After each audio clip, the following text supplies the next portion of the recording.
나는 그동안 씨는 불공평하다고 생각했는데 너네 친정에 일 생긴 거 보면 씨는 공평하구나. 나는 젊을 적에 고생했지만 지금 인생 핀 것처럼 너희 친정은 젊어서 편히 살다 이제 늙음하게 고생길 시작된 거 보면 말이다. 혹시나 해서 하는 말인데 네 남편 힘들게 일하는데 그 돈 빼서 친정 줄 생각 말아라. 그런데 아이들은 제 눈치만 보고 남편은 그 말에 어떤 반박도 해주지 않았습니다. 그때 확실히 깨달았어요. 내가 이 집 식구가 아니라 식모라는 걸요. 진작에 느껴온 감정이 확실하게 정리가 되더군요. 오늘 사연은 막장인 시모의 막말을 들어봐도 사연자분께서 얼마나 기막힌 삶을 사셨을지 어림짐작이 되는데요.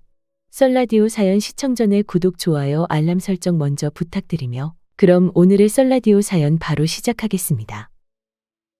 제 사연의 상황을 먼저 설명하자면 그동안 보증 한 번 서신 적 없고 누굴 도와주려고 생돈을 내어준 적은 있어도 한 번도 사기를 당하거나 투자 실패를 하신 적이 없는 아버지였는데 이제부터는 벌어놓은 돈과 퇴직금으로 편안히 지내셔야 할 때에 어린 시절 아주 절친이었던 고향 친구분의 말을 듣고 투자를 하셨다가 그 투자금을 모두 날리고 친구마저 아버지 돈을 홀랑 털어먹고 도망을 가버린 사건이 발생한 겁니다.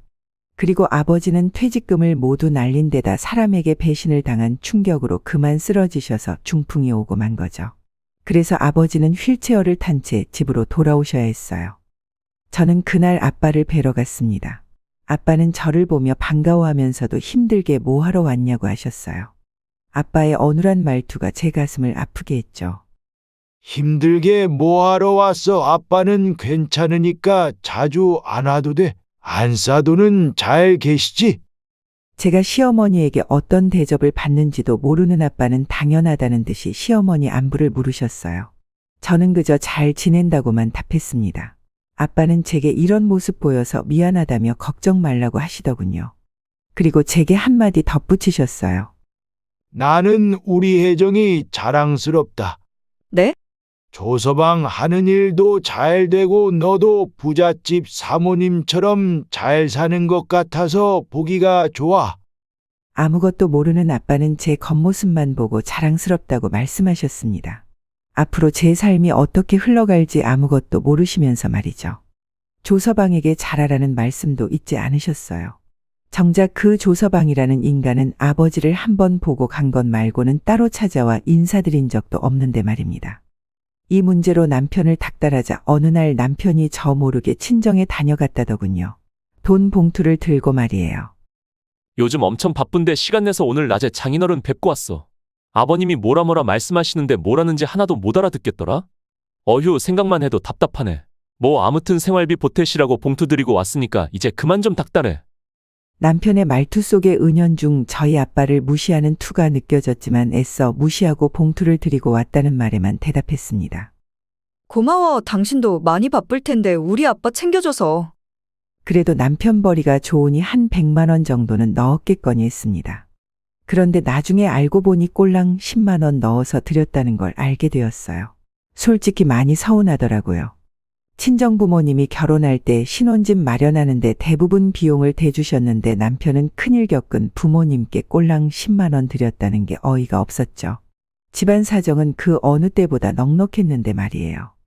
치사한 기분에 이대로 지내면 안 되겠다는 생각이 들었고 저는 친구의 소개로 웨딩홀 꽃장식을 하러 다니게 되었습니다. 결혼 후에 취미로 따둔 플로리스트 자격증이 꽤나 빛을 발하는 순간이었죠.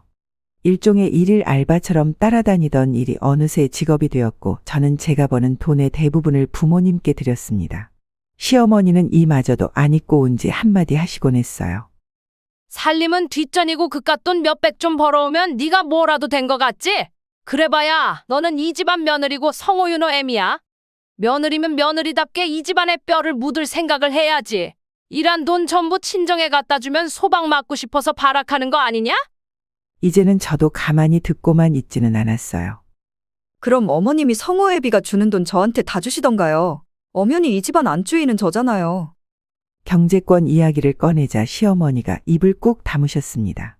친정 가세가 기울었다는 소식에 시어머니가 제일 먼저 한 행동은 바로 제게 주던 생활비를 없애버린 일이었습니다. 하물며 마트에 가서 장을 보려고 해도 5만 원씩 찔끔찔끔 쥐어주고 남은 돈까지 영수증 맞춰가며 받아 가시기까지 했죠. 저는 이 집구석에서 하루빨리 벗어나야겠다고 생각했는데 제 마음에 걸리는 건 늘 아이들이었습니다. 그런데 첩첩산중이라고 아빠의 수발을 들던 엄마마저 갑상선암에 걸리고 말았어요. 엄마는 수술을 받게 되었고 저는 엄마의 보호자로 병원에 함께 들어가게 되었습니다. 그 당시 아이들 둘 다 겨울방학 캠프를 간 터라 그나마 가벼운 마음으로 친정엄마 병간호를 할 수 있었어요. 내 몸이 이래서 너한테 미안하다. 왜 자꾸 안 좋은 일이 겹쳐서 일어나는지 모르겠네. 그런 소리 말아요. 그래도 무서운 암들도 많은데 갑상선암인 게 다행이지. 의사 선생님도 걱정 말라고 하셨으니까 마음 편히 계세요. 그래 알겠다. 그나저나 너는 왜 이렇게 얼굴이 까칠하니? 로션도 안 바른 사람처럼 하얗게 트기까지 하고. 아, 로션 바르는 걸 깜빡했네. 사실 로션이 다 떨어져서 새로 사야지 했는데 그마저도 돈이 아까워서 하루 이틀 미루고 있는 상태였어요.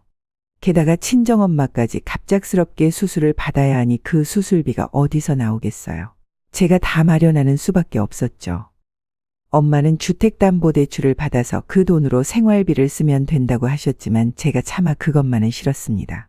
이 집마저 잃게 되면 엄마 아빠에게 남는 건 진짜 아무것도 없어져 버릴 것 같았거든요. 엄마는 제 얼굴을 보며 안타까워하셨어요. 그리고 뭘 짐작이라도 하신 건지 이렇게 물으셨죠. 안 싸돈이 너한테 잘해주시니? 조서방은 여전히 가정적이고. 뭘 그런 걸 물어. 맨날 똑같지. 대충 얼버무려 대답했습니다. 엄마는 저를 걱정스러운 눈길로 바라보셨어요. 수술이 무사히 끝나고 이틀째 되던 날 엄마는 아빠 걱정부터 하셨어요. 처음 쓰러지셨을 때보단 거동이 수월해지셨지만 그래도 걸음걸이가 부드럽진 않으신 상태였죠. 엄마의 성화에 결국 엄마를 병원에 혼자 두고 친정아빠를 뵈러 다녀와야 했습니다. 아빠 반찬이나 좀해서 가져다 드릴 생각에 시어머니께 먼저 전화를 걸었어요. 집에 시어머니가 계시면 눈치가 보이니 시어머니가 집에 계시면 친정에 가서 만들 생각이었죠. 그런데 시어머니께서는 속초 여행 중이라고 하시더군요. 친정엄마 수술 사실을 분명히 말씀드렸는데도 속초 여행을 가신 걸 보니 애초에 병문안 올 생각을 안 하셨나 봅니다. 아무리 그러려니 해도 서운한 마음은 계속 쌓여만 갔죠. 그런데 웬일인지 시어머니께서 따뜻한 말 한마디를 건네시더라고요. 너 지금 병원이니? 네, 병원이에요. 그래. 친정엄마 옆에 꼭 붙어서 병간호 잘해드려라. 수술하고 나서 얼마나 힘드시겠니? 애들도 캠프 갔고 집에는 아무도 없으니까 신경 쓸 것 없어. 퇴원하고도 한 일주일쯤 더 친정에 머무르면서 옆에서 잘 챙겨드려. 아니에요. 퇴원하는 대로 바로 집에 들어갈 거예요. 잔말 말고 내 말 들어. 그래야 나중에 시어머니가 시집살이 시켰다는 소리 안 나오지. 그러면서 하시는 말씀이 집에 일찍 들어올 필요 없다는 걸 강조하셨어요. 시어머니가 웬일로 저렇게 말씀하시나 싶어 좀 이상한 생각마저 들더군요. 남편이 지방 출장 중이라 밥 안 챙겨도 되니 저러시나 싶었습니다. 평소에는 남편 밥 차리는 것에 목숨 거시는 분이었거든요. 한편으로 저는 집에 시어머니가 안 계시니 반찬은 좀 편히 만들겠구나 싶었어요. 저는 친정엄마께 한 서너 시간만 자리 비우겠다고 하고는 집으로 향했습니다. 현관문을 열고 들어가는데 이상한 소리가 들려왔어요. 간드러지는 소리에 순간 가슴이 철렁했죠. 참고로 저희 집 현관문은 번호 누르는 소리가 나지를 않습니다. 왜냐하면 새벽에 집에 들어오는 남편이 자는 아이들 깨우기 싫다며 소리가 나지 않게 해놓았거든요. 그래도 문이 열릴 때 찰컥 소리가 났을 텐데도 안방에서 들려오는 소리는 멈출 줄을 몰랐어요. 저는 발소리를 죽이고 안방으로 향했습니다. 그리고 그곳에서 충격적인 장면을 목격하게 되었죠. 그곳에는 지방 출장 가느라 친정엄마 병원에 못 와본다던 남편이 버젓이 누워 있었습니다. 그리고 남편의 위로 젊은 여직원이 있었어요. 저는 너무 화가 나 소리를 냅다 질렀습니다. 남편과 여자는 동시에 깜짝 놀라더군요. 여자는 이불로 몸을 가리며 남편 뒤로 숨었어요. 그 당시 저는 눈에 뵈는 게 없었습니다. 다짜고짜 남편에게 다가가 남편 뺨을 때렸습니다. 그런데 놀라운 건 남편의 반응이었어요. 제게 뺨을 맞은 남편이 그대로 제 뺨을 똑같이 때렸거든요. 저는 악소리가 절로 나왔고 고개가 돌아갔어요. 어디다 대고 감히 솜찌검이야? 너 미쳤냐? 바람 피운 주제에 뭐가 이렇게 당당해? 그것도 집에서. 이게 무슨 바람이야? 그냥 우리는 서로 즐긴 것뿐이야. 나 쟤한테 마음 준 적도 없어. 그냥 사업하다가 스트레스 받는 것 좀 푼 건데 왜 이렇게 예민하게 굴어? 당신, 애 아빠라는 사람이 어떻게 그래? 어떻게 부부 침대에서 그런 짓을 할 수가 있어? 불결하고 끔찍해. 그래서 뭐 이혼이라도 하시게? 남편은 콧방귀를 끼며 웃더군요. 이혼해서 애들 이혼 가정에서 키우려고? 당신이 나 없이 나가서 혼자 살 수 있을 것 같아? 당신 내 돈 필요하잖아. 당장 장모님 입원비며 수술비는 어쩔 건데? 괜히 일 크게 만들지 말고 내 지갑에서 100만 원 꺼내가. 정말 어처구니가 없더군요. 남편은 돈이라면 뭐든 다 되는 줄 아는 사람으로 변해 있었어요. 남자는 갑자기 돈이 많아지면 본성이 드러난다던 말이 떠오르더군요. 제 남편의 진짜 본성을 알게 되니 더는 단 하루도 함께 살 마음이 없어졌어요. 며칠 후 시어머니가 속초 여행에서 돌아오셨습니다. 남편에게 이미 이야기를 들은 건지 저에게 하시는 말씀이 남자가 능력 있으면 한 번씩 겪을 수 있는 일이야. 이런 고비 없는 집이 얼마나 되겠냐. 여자들은 이런 일에 속상해하고 눈물 찢고 하는데 배고프고 굶주려 봐야 지금 얼마나 행복하게 살고 있는 건지 뼈저리게 느낄 거다. 그저 남편 바람났다고 생각하면서 남편 쥐잡듯 하지 말고 지금 누리는 거에 감사하면서 살아. 이게 다 내 아들 덕 아니겠니? 어머님, 설득할 걸 설득하세요. 어머님도 돈에 환장하지 않고서야 이런 식으로 말씀하실 수 없어요. 돈이 그렇게 좋으셨어요? 너 지금 시어미한테 대드는 거냐? 지가 남편 간수 똑바로 못 해놓고 어디 와서 분풀이야? 내가 분명히 말했지. 친정엄마 퇴원하고도 일주일간은 집에 오지 말라고. 그러게 왜 말을 안 들어서 이 사단을 만들어? 설마 어머님, 이미 알고 계셨어요? 남편에 이어 시어머니도 얼마나 뻔뻔한지 얼굴색 하나 변하지 않고 저런 말들을 하셨습니다. 그리고 남편이 왜 집으로 여자를 끌어들였는지도 알게 되었어요. 오피스텔의 누수 문제로 공사를 해야 했더군요. 하지만 그보다 더 큰 이유는 순전히 남편 본인의 쾌락 때문이었죠. 아이들이 캠프에서 돌아왔습니다. 시어머니는 아이들에게 세뇌를 하기 시작했어요. 남자가 능력 있으면 여자가 따르게 되어 있고 그러다 한두 번씩 실수하게 되는 거라고요. 그리고 그건 아무것도 아니라고 말입니다. 그런 소리를 애들 교육이랍시고 떠드는 시어머니와 언성을 높이며 싸웠습니다. 미치지 않고서야 그런 말을 할 수 있냐고 했더니 자신을 미친 취급했다며 노발대발하는 시어머니였어요. 제가 이혼 준비 때문에 변호사와 통화를 하는 걸 들었는지 큰아들과 작은아들이 저와 이야기 좀 하자며 제 앞에 앉더군요. 그리고 아들들에게 들은 소리에 저는 온몸에 피가 다 빠져나가는 줄 알았습니다. 엄마 그렇게 힘들어? 그냥 엄마가 좀 참아. 엄마면 우리 미래도 생각해야지. 엄마 이대로 이혼하면 나랑 윤호는 이혼가정 꼬리표 붙인 채 평생 살아야 돼. 우리 결혼할 때 이혼가정이라고 손가락질 받게 되면 그거 다 엄마 탓이라고. 엄마는 꼭 그렇게 엄마 생각만 해야겠어? 형 말도 맞는데 나는 엄마가 굳이 이혼을 해야 한다면 나는 아빠랑 살고 싶어. 나랑 형은 유학 가고 싶단 말이야. 솔직히 엄마가 우리 둘 유학 보내줄 수 있어? 능력도 없으면서 큰 소리는. 아이들의 반응은 정말 충격적이다 못해 소름이 돋았어요. 어쩌다가 내 아들들이 이렇게 자기들밖에 생각 못하는 괴물로 큰 건지 모든 게 방관한 제 잘못인 것만 같았죠. 정말 이대로 죽고 싶은 심정이었습니다. 아이들의 태도를 보니 더더욱 이 집에 계속 있어서는 안 되겠다는 생각이 들었어요. 남편이 협의이혼을 안 해줘서 결국 소송이혼으로 가게 되었죠. 정말 이곳에 다 쓰자면 끝도 없이 복잡하고 험난했던 이혼 소송이 진행되었고 저는 합당한 위자료와 재산 분할을 받게 되었습니다. 결혼 기간이 꽤 길었던 만큼 재산도 많이 받게 되었어요. 그동안 결혼 생활 중에 돈 한 푼 손에 쥐는 게 어려웠는데 이렇게 큰 돈이 생기고 나니 마음 한구석이 아려왔습니다.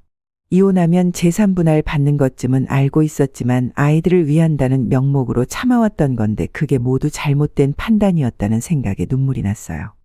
사실 남편이 바람난 건 이미 알고 있었습니다. 오피스텔을 구하겠다고 했을 때 딱감이 왔거든요. 본 것도 못 본 척 참 바보같이 살았습니다. 아이들을 위하는 길이라고 생각하고 말이죠. 아이들 양육권은 제가 가져오고 싶었지만 아이들이 아빠와 살기를 원해서 차마 그것만은 가져오지 못했네요. 이혼을 하는 과정에서 부모님이 무척 많이 속상해 하셨어요. 이게 본인들 잘못도 아닌데 마치 본인들 탓인 것 마냥 미안해 하셨습니다. 이게 어떻게 엄마 아빠 잘못이야. 잘못된 건 그 사람들이지. 돈이면 다 된다고 생각하는 그 사람들이랑 하루라도 더 빨리 연 끊지 못한 내 탓이지. 그러니까 심력 끼쳐 드려서 죄송해요. 저는 친정집에서 살면서 재산 분할 받은 돈으로 사업을 시작했습니다. 생화 장식하는 일을 업으로 삼게 되었어요. 손재주가 좋아서 그런지 사람들이 저희 꽃장식을 좋아해 주었고 우리 세 식구 먹고 살 만큼은 잘 벌게 되었어요. 당연히 남편만큼은 아니었지만요. 이혼 후 좋은 일들도 있었어요. 재산 분할받은 돈을 아빠의 재활치료에 쏟아부었습니다. 아빠도 딸이 준 돈이라 허투루 쓸 수 없다며 악착같이 치료받으셨어요. 재활치료를 시작한 후로 아빠의 몸 상태가 눈에 띄게 좋아지셨죠. 물론 1년 6개월이라는 시간이 걸렸지만요. 중풍 후에 평생 안 좋은 채로 사는 사람도 많다는데 호전을 보인 것에 감사할 따름이었습니다. 그리고 또 한 가지 좋은 소식은 바로 아빠 친구분이 집으로 찾아온 일이었습니다. 아빠가 그 친구를 보자마자 아무 말 없이 끌어안으셨을 때 제 마음도 울컥하더라고요. 형우야 미안하다. 내가 정말 미안하다. 됐어. 이렇게 잘 살아있는 거 봤으면 됐어. 아저씨의 얼굴은 많이 상해 있었고 행색도 많이 초라해 보이셨어요. 한편 저는 돈이 떨어져서 또다시 순진한 우리 아빠 등쳐먹으려고 왔나 마음 한구석에 의심이 들었네요. 그런데 곧이어 아저씨는 품에서 두툼한 돈봉투를 꺼내어 내미셨습니다.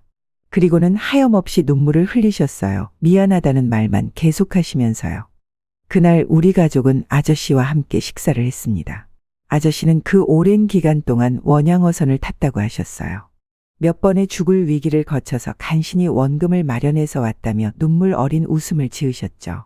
아저씨가 내민 봉투에는 정확히 아빠가 투자로 날린 돈 2억 5천만 원이 들어있었습니다. 100만 원짜리 수표 250장이었죠. 아빠가 그 당시 투자금을 친구에게 직접 전달했던가 봐요. 그만큼 믿었기에 대신 투자해 달라고 하고는 맡긴 거였죠. 사라졌던 친구와 돈이 고스란히 돌아온 거였습니다. 아저씨 또한 사기로 투자금을 날리는 바람에 차마 나타날 수가 없었다네요. 그냥 이대로 나타나지 않았더라면 그 돈 2억 5천만 원은 고스란히 아저씨의 돈이 되었을 텐데 인간 사이에 의리를 저버리지 않고 돈을 갚기 위해 나타난 아저씨를 보며 가슴이 따뜻해져 왔어요. 엄마는 아저씨에게 쓴소리를 했습니다. 앞으로 사라질 거면 미리 귀띔이라도 하고 사라져요. 이 사람이 얼마나 걱정했는 줄 알아요. 그리고 이렇게 돈 벌어서 가져다 줄 거였으면 무태 올 때마다 가끔씩 연락이라도 좀 해주지 그랬어요. 그럼 이 사람 풍온 것도 더 빨리 나았을 텐데. 아저씨는 엄마 앞에서 죄인처럼 고개도 못 들었습니다. 엄마는 아저씨 앞에 고기를 놓아주며 밥 한 공기를 더 떠다 주셨어요. 그리고 6년이라는 시간이 지났습니다. 아이들이 유학을 갔다는 소식은 진작 들었던 터였어요. 가끔 카톡에 뜨는 아이들 사진을 보며 어떻게 지내고 있구나 짐작하곤 했죠. 어느 날 해외 번호로 전화가 걸려왔습니다. 평소라면 광고인 줄 알고 안 받았겠지만 불현듯 아이들 생각에 전화를 받게 되었죠. 그런데 전화를 걸어온 건 정말로 아이들이었어요. 그 전화를 받고 난 후 저는 혼란에 빠졌습니다. 엄마, 나 성우야. 저기 혹시 아빠랑 연락이 안 돼서 그러는데 우리 집에 좀 가봐 줄 수 있어? 그리고 생활비도 좀 보내줄 수 있어요? 당장 월세도 내고 해야 하는데 윤호도 그렇고 나도 돈이 없어. 아이들 말로는 아빠도 할머니도 연락이 되지 않는다고 했습니다. 한국에 들어오고 싶어도 당장 돈이 없어서 못 들어오고 있다고 했어요. 그러면서 제게 아빠 좀 찾아봐 달라고 하더군요. 저는 무언가 일이라도 생긴 건 아닐까 해서 예전에 살던 집으로 찾아가 보았습니다. 벨을 눌러도 아무도 안 나오고 비번을 눌러도 틀린 번호라고 나오더군요. 계속 문을 두드려대자 앞집에 살던 여자가 나와서는 제게 아는 척을 했습니다. 어머, 성우 엄마 아니야? 안녕하세요. 남편이랑 시어머니가 집에 없나 보네요. 설마 소식 못 들었어요? 그 집 사람들 다 죽었대요. 성우 아빠 심장마비로 죽고 할머니도 쓰러지고 그 집 살던 여자도 안 보여서 그 집 사람들 다 죽었다고 소문났어요. 근데 정말 다 돌아가신 거예요? 이게 대체 무슨 소리인가 싶었어요. 이런 큰 사단이 났는데 애들은 왜 이 사실을 모르고 있는 건지도 의문이었죠. 게다가 남편 핸드폰에 제 연락처도 있었으니 저에게도 부고 문자가 왔어야 했습니다. 저는 앞집 여자에게 캐물어 시어머니가 쓰러져서 가게 된 병원이 어딘지 알아봐 달라고 했습니다. 그리고 그 병원으로 찾아가 보았어요. 제가 병원에 나타나자 병원 관계자들이 제게 보호자냐고 몇 번이고 거듭 묻더군요. 그리고 그 이유를 곧 알게 되었죠. 시어머니는 예전의 풍채는 어디 가고 바람 빠진 풍선처럼 축 늘어져 있었어요. 급격하게 살이 빠진 건지 지방이 빠지고 나간 자리가 주름으로 가득 차 있었습니다. 저를 본 시어머니는 눈을 크게 뜨고는 저를 뚫어져라 쳐다보았어요. 아이고, 이게 누구야? 내 며느리가 왔구나. 아이고, 우리 며느리, 네가 나를 잊지 않고 찾아와 줬구나. 저를 반기는 시어머니의 모습이 어색했습니다. 저는 시어머니께 전 남편 이야기를 꺼냈어요. 그 사람 죽었다던데 어떻게 된 거예요? 그러자 시어머니는 가슴을 치면서 눈물부터 쏟기 시작하셨어요. 그리고 제게 충격적인 소식 하나를 전해주었습니다. 제 남편이 죽었다는 소식과 함께 놀랄 만한 이야기가 또 있더군요. 너를 그렇게 내보내는 게 아니었는데 너 나가고 새로 들어온 며느리가 보통 영악한 애가 아니었어. 전 남편은 저와 이혼한 다음 해에 바로 재혼을 했습니다. 전 남편의 재혼 사실은 아이들을 통해 이미 알고 있었어요. 아이들의 SNS에 새엄마라는 사람과 함께 찍은 사진들이 올라왔었거든요. 저와는 단 한 번도 가보지 않은 해외여행까지 함께 다녀온 사진들을 본 적이 있었어요. 그 사진들을 보면서 마음 한구석이 아려왔지만 새엄마라는 여자가 아이들과 살갑게 잘 지내는구나 싶어서 안심되기도 했습니다. 그런데 시어머니는 그 여자를 무척이나 나쁘게 이야기했어요. 그년이 우리 영찬이 혼을 얼마나 쏙 빼놨는지 모른다.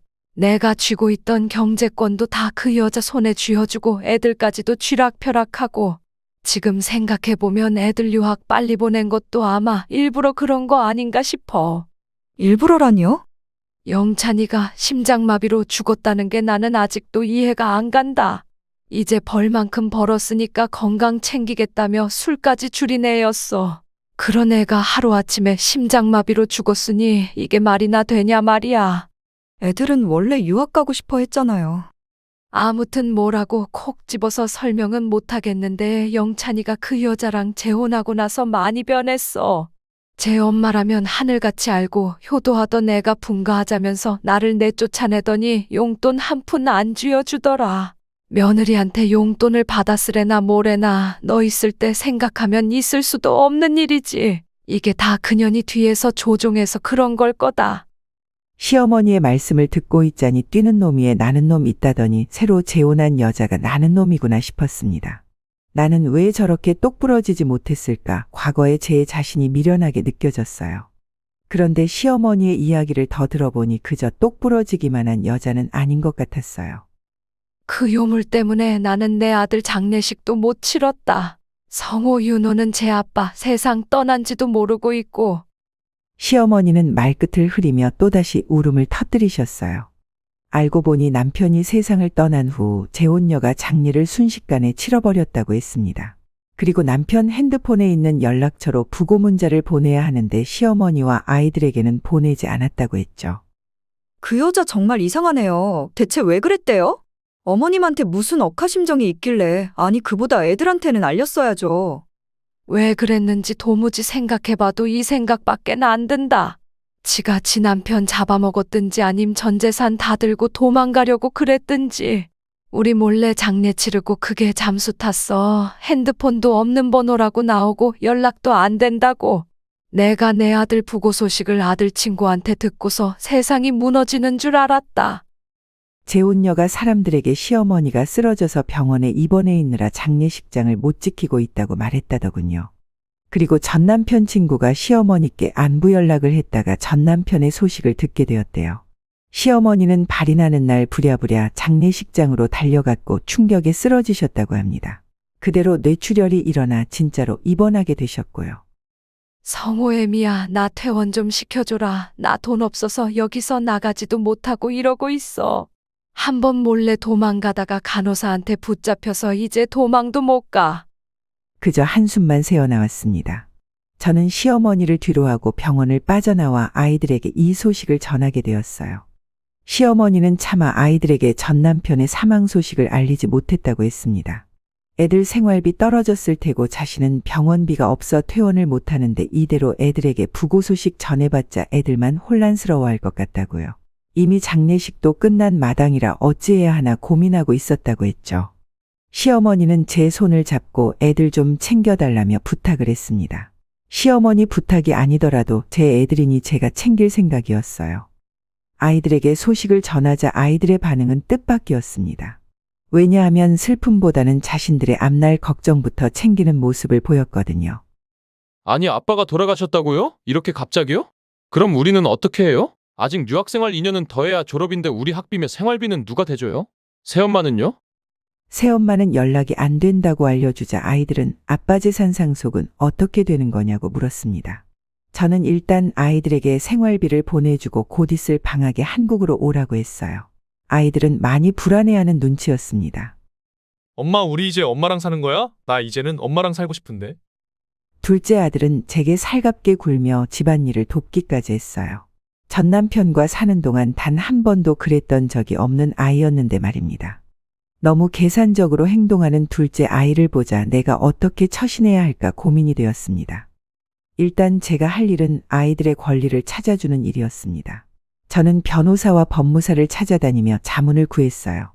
일단 재산 조회부터 하더군요. 원래는 전 남편의 재산 중 상당 부분이 현금이었습니다. 그런데 현금이 고작 3억 분이더군요.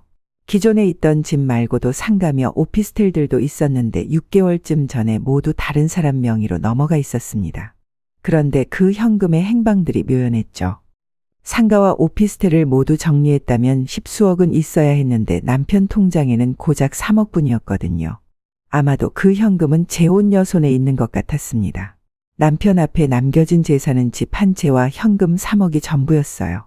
다행히 아직 상속 신고가 완료되진 않은 상태였습니다. 상속 기간이 끝나가기 한 달 전 재혼녀가 나타났어요. 아이들은 재혼녀의 등장에 화를 내면서도 안도하는 기색이었습니다. 새엄마, 왜 우리한테 부고 소식 안 알려주셨어요?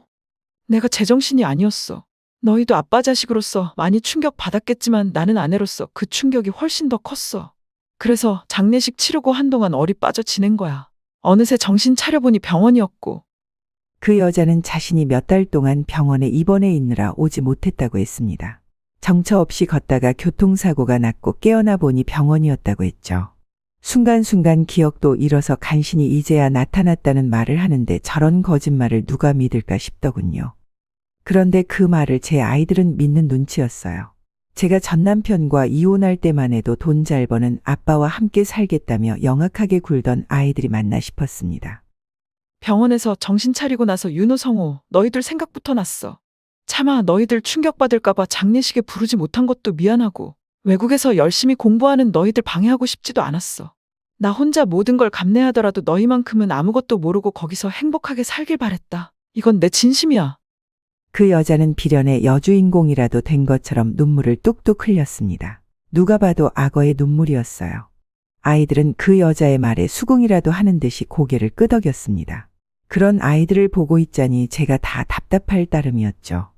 그런데 그 여자가 곧 자기 본색을 드러내더군요. 아이들 앞에 방금 복사된 듯 깨끗한 종이 몇 장을 내밀더군요. 그건 바로 상속 포기 각서였어요. 그러면서 한다는 말이 가관이었죠. 그동안 너희 아버지 재산 상속은 손 놓고 있었는데 이제 한 달 안에 상속 신고를 안 하면 안 된다고 하더라고. 나도 이렇게 찾아와서 이런 이야기 꺼내는 게 얼마나 힘든지 모르겠어. 그래서 내가 많이 생각해봤는데 너희 아버지 재산은 일단 내가 받는 게 어떨까 싶다. 아빠가 돌아가시기 전에 항상 말씀하셨어. 너희들 잘 부탁한다고 잘 챙겨달라고. 그래서 내가 재산 잘 불려서 너희 물려줄까 한다. 그러려면 상속 포기한다는 사인을 받아야 한다고 하네. 돌아가신 아버지를 위해서 그래줄 수 있니? 세상에서 가장 슬픈 사람인 척 연기를 하는 그 여자를 보고 있자니 기가 찼습니다. 아이들은 서로 눈치만 보면서 어찌해야 할지 고민하더군요. 저는 그 각서를 당장에 눈앞에서 찢어버렸어요. 그리고 그 여자에게 말했습니다.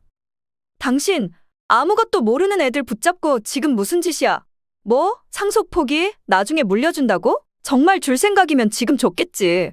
애들 아빠 상가며 오피스텔 판 돈도 엄연히 따지면 상속 대상이야. 상속 개시 1년간 당신한테 증여된 재산들 전부 유류분 반환 청구 소송할 수 있다고. 그러니까 더 이상 애들 현혹시킬 거면 찾아오지도 마. 그리고 뭐? 교통사고를 당해서 병원에 입원을 해? 그럼 이건 뭔데? 저는 그 여자 눈앞에 사진을 내밀었습니다. 백화점에서 명품 쇼핑백을 양팔에 걸치고 환하게 웃고 있는 그 여자의 사진이었어요. 핸드폰으로 찍은 사진이라 찍은 날짜와 위치 정보까지 정확하게 확인 가능했죠. 그 사진을 본 아이들은 놀라는 눈치였어요. 새엄마, 어떻게 그럴 수가 있어요? 진짜로 그동안 우리를 속인 거예요? 아빠 재산 다 챙기려고? 우리 엄마가 새엄마 사기꾼 같다고 할 때도 나는 안 믿었어요. 새엄마가 혹시라도 상속 포기각서 같은 거 가져올 수 있다고 할 때도 그럴 리 없다고 말했었다고요. 그동안 우리 진짜 가족 아니었어요? 이대로 여기 사인하면 아빠 재산 들고 영영 사라질 거였냐고요. 재혼녀는 절대로 아니라고 또다시 감성팔이를 하며 아이들을 설득하려고 노력했지만 믿음이 무너진 아이들에겐 더 이상 통하지 않더군요. 사실 재혼녀를 만나기 전에 제가 조사를 좀 하게 되었어요. 그 여자는 아이들 아빠와 결혼하기 전에도 사별한 전적이 있었는데 그때도 재산을 꽤 많이 챙긴 것 같더군요. 그리고 그 전 남편의 자식들을 만나서 이야기도 나눴습니다. 오늘 우리 아이들에게 한 짓과 똑같은 짓을 이미 과거에도 했더군요. 재산을 모두 가로챈 후 불려서 나중에 주겠다고 했지만 말없이 사라졌다고 했죠. 결국 저는 아이들의 권리를 찾아주려고 백방으로 노력했고 남편의 재산 중 은닉된 재산을 제외하고는 아이들 몫으로 찾아줄 수 있었습니다. 그래도 그 여자가 전부인이었다는 이유로 1.5에 해당하는 재산은 그 여자 차지가 되었지만요. 아이들은 그 후 저를 누구보다 믿고 따르고 있습니다.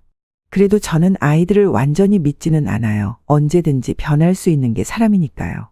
그게 자식이라고 할지라도 말이죠. 왜냐하면 저는 아이들이 아빠의 죽음에 애도하는 것보다는 자신들의 몫에 더 큰 관심을 보이며 말하는 모습을 지켜봤거든요.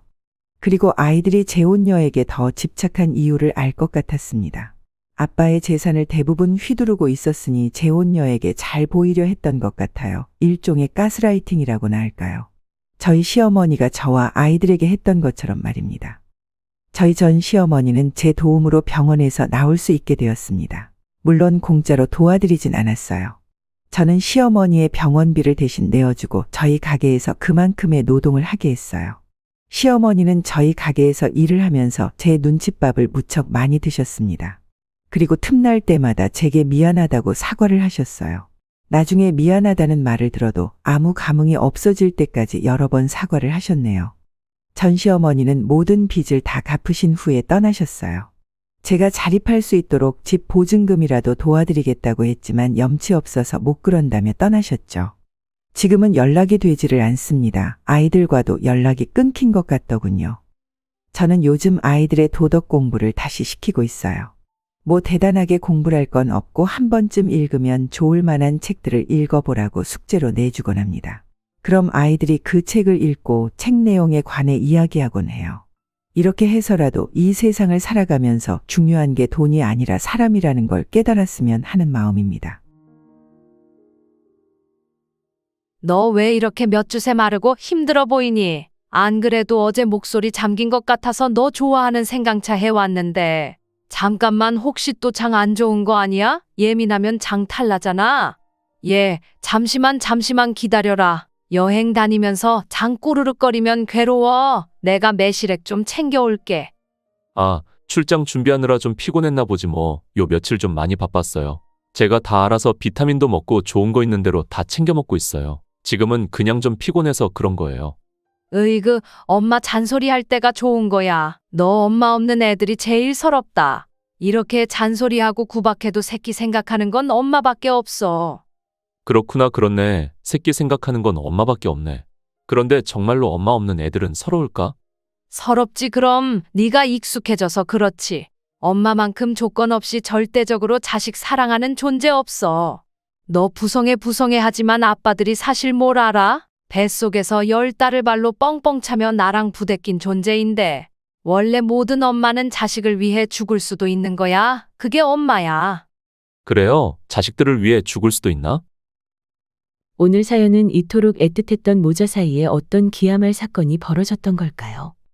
썰라디오 사연 시청 전에 구독, 좋아요, 알람 설정 먼저 부탁드리며 그럼 사연 바로 시작하겠습니다.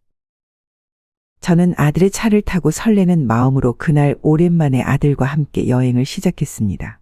행선지를 물었더니 비밀이라고 하더라고요. 그냥 서프라이즈를 할 거라나요. 그러면서 바닷가 길을 쭉 내달리기 시작했습니다. 그런데 솔직히 말하면 제가 생각한 것만큼 여행이 편하고 행복하지는 않았어요. 어쩐지 아들은 다른데 정신이 팔린 것 같았고 저는 뭔가 불편한 마음에 아들의 눈치를 계속 보게 되더라고요. 그리고 평소 아들이 좋아하는 해산물 위주의 식사를 자꾸만 권했는데 아들은 입맛이 없다며 영 먹지도 않고 깨작거리기만 하더라고요. 오히려 저한테 그냥 엄마가 먹고 싶은 거 먹으라고 밥을 몇 술 뜨지도 않는 겁니다. 사실 여행은 맛있는 거 먹는 게 거의 반 이상이잖아요. 아들이 거의 아무것도 입에 대지 않으니 저도 입맛이 없더라고요. 결국 이틀째 되는 날 제가 아들한테 조금 속상하다는 듯이 그렇게 얘기했습니다. 아우 얘, 근데 너는 왜 여행을 와서 먹지도 않고 어디 다른데 신경 팔린 애처럼 그러고 있니? 얼굴도 밝지가 않고 말이야. 그래도 엄마 너랑 여행 왔는데 네가 너무 그러고 있으니까 마음이 불편해. 미안해요. 이것저것 생각할 게 많아서 그런가? 나도 모르게 그렇게 되네. 왜? 고민 있어? 무슨 고민인데? 엄마한테 말해봐. 아니 뭐 고민이야 늘 많지. 조금 답답하더라고요. 뭐라도 말을 하면 제가 도와줄 수는 없어도 들어줄 수는 있잖아요. 그리고 이 녀석이 평소에 고민이 있다고 해서 이렇게 티를 내는 녀석이 아닌데 이렇게 티를 내고 앉아 있으니 뭔가 심각한 게 발생을 했나 해외 출장을 나가기로 한 게 뭔가 잘못된 건가 싶었습니다.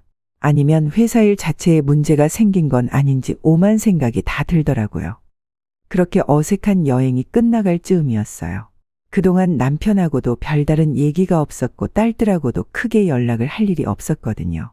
저희가 원래 연락이 많은 가족은 아닙니다. 서로 무소식이 희소식이다 하면서 사는 그런 사람들이라 특별한 일 없으면 메신저도 잘 안 하고 문자나 전화도 잘하지 않습니다. 그런데 아들과 함께 차를 타고 근처에 멋진 절벽 풍경이 있다고 해서 보러 가는 길에 딸한테 전화가 오는 거예요. 얘가 웬일인가 싶어 얼른 전화를 받았죠. 응, 무슨 일이야? 엄마, 지금 어디야? 나 잠깐 밖에 왜? 엄마 지금 오빠랑 있지? 응? 그래. 근데 그걸 어떻게 알았니? 오빠가 얘기했어? 제가 흘깃 아들을 봤는데 아들의 얼굴이 딱딱하게 굳어 있더라고요. 순간 오만 생각이 다 들었습니다. 혹시 나랑 여행하는 게 뭔가 안 좋아서 딸한테 불만을 토로했나? 그래서 딸이 나한테 뭐라 한마디 하려고 전화를 한 건가? 저는 약간 긴장하며 계속 전화를 받았습니다. 그런데 딸이 그 다음에 한 말은 정말 충격적인 말이었어요. 엄마 그 사람 우리 오빠가 아니야. 네 오빠가 아니라니 무슨 소리야?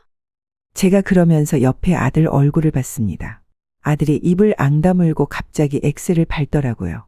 그리고 제 손에서 순식간에 전화기를 빼앗아 달리는 차 밖으로 내던져 버렸습니다.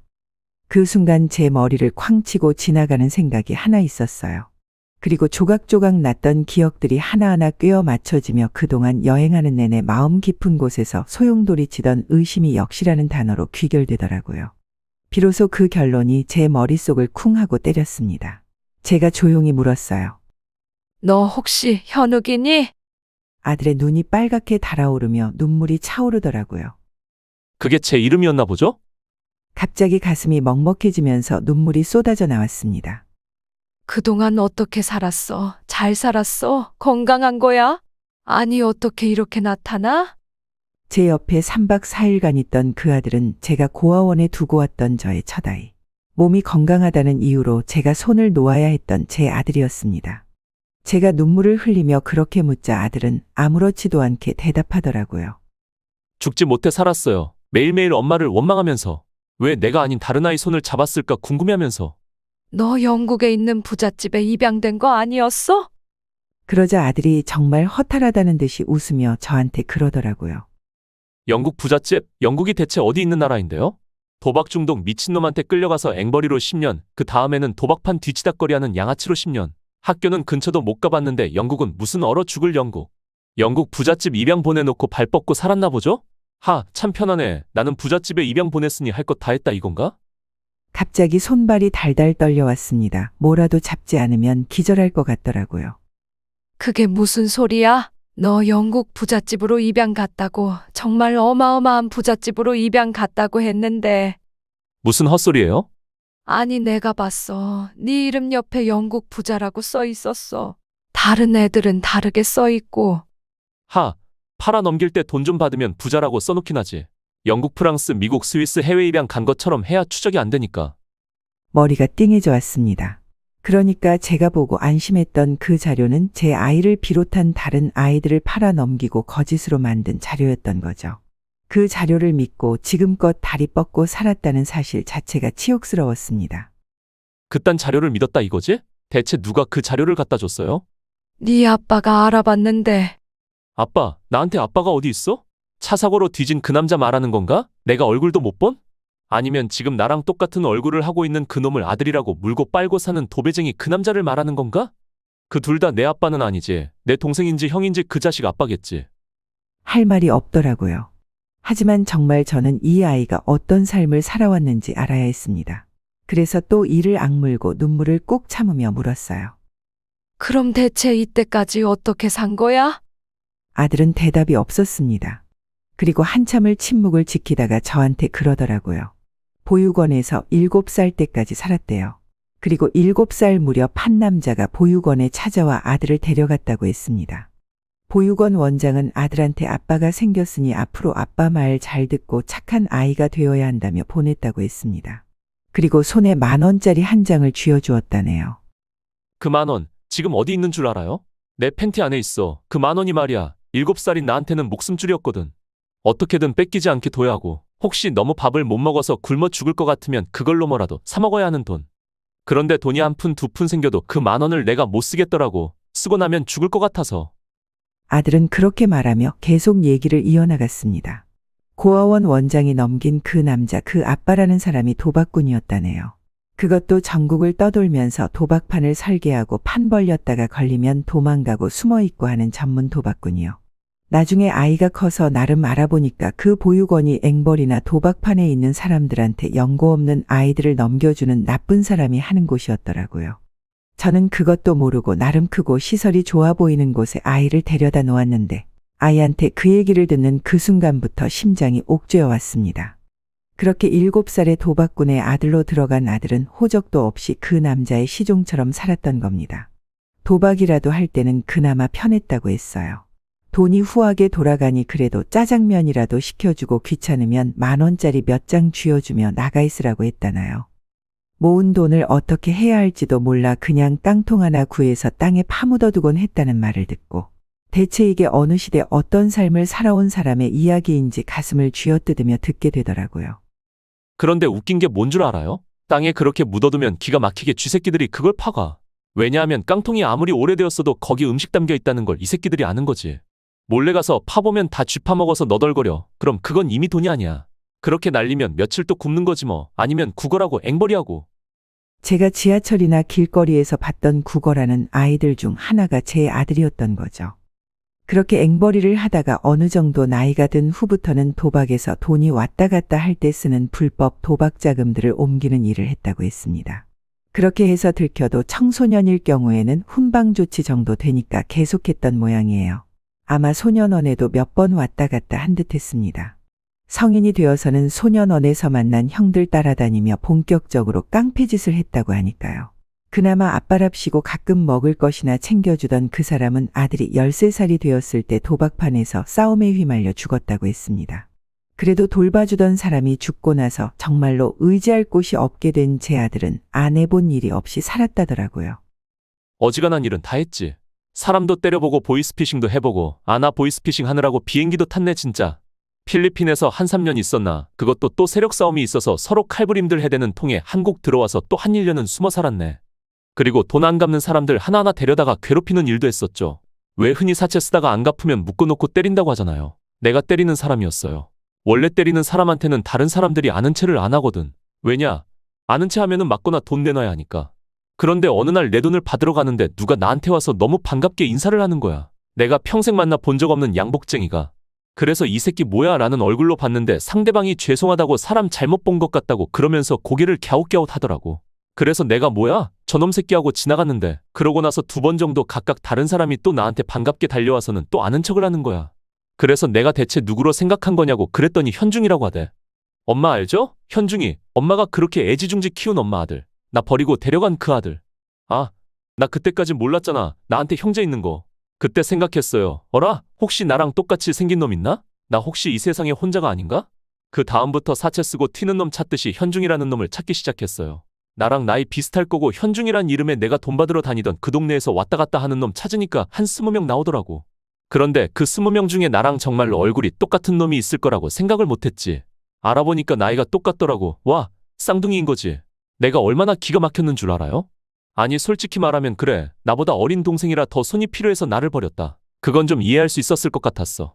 그리고 나보다 만약에 나이가 엄청 많다. 그런데 나를 못 키울 환경이었다. 그것도 이해하려면 이해하겠지.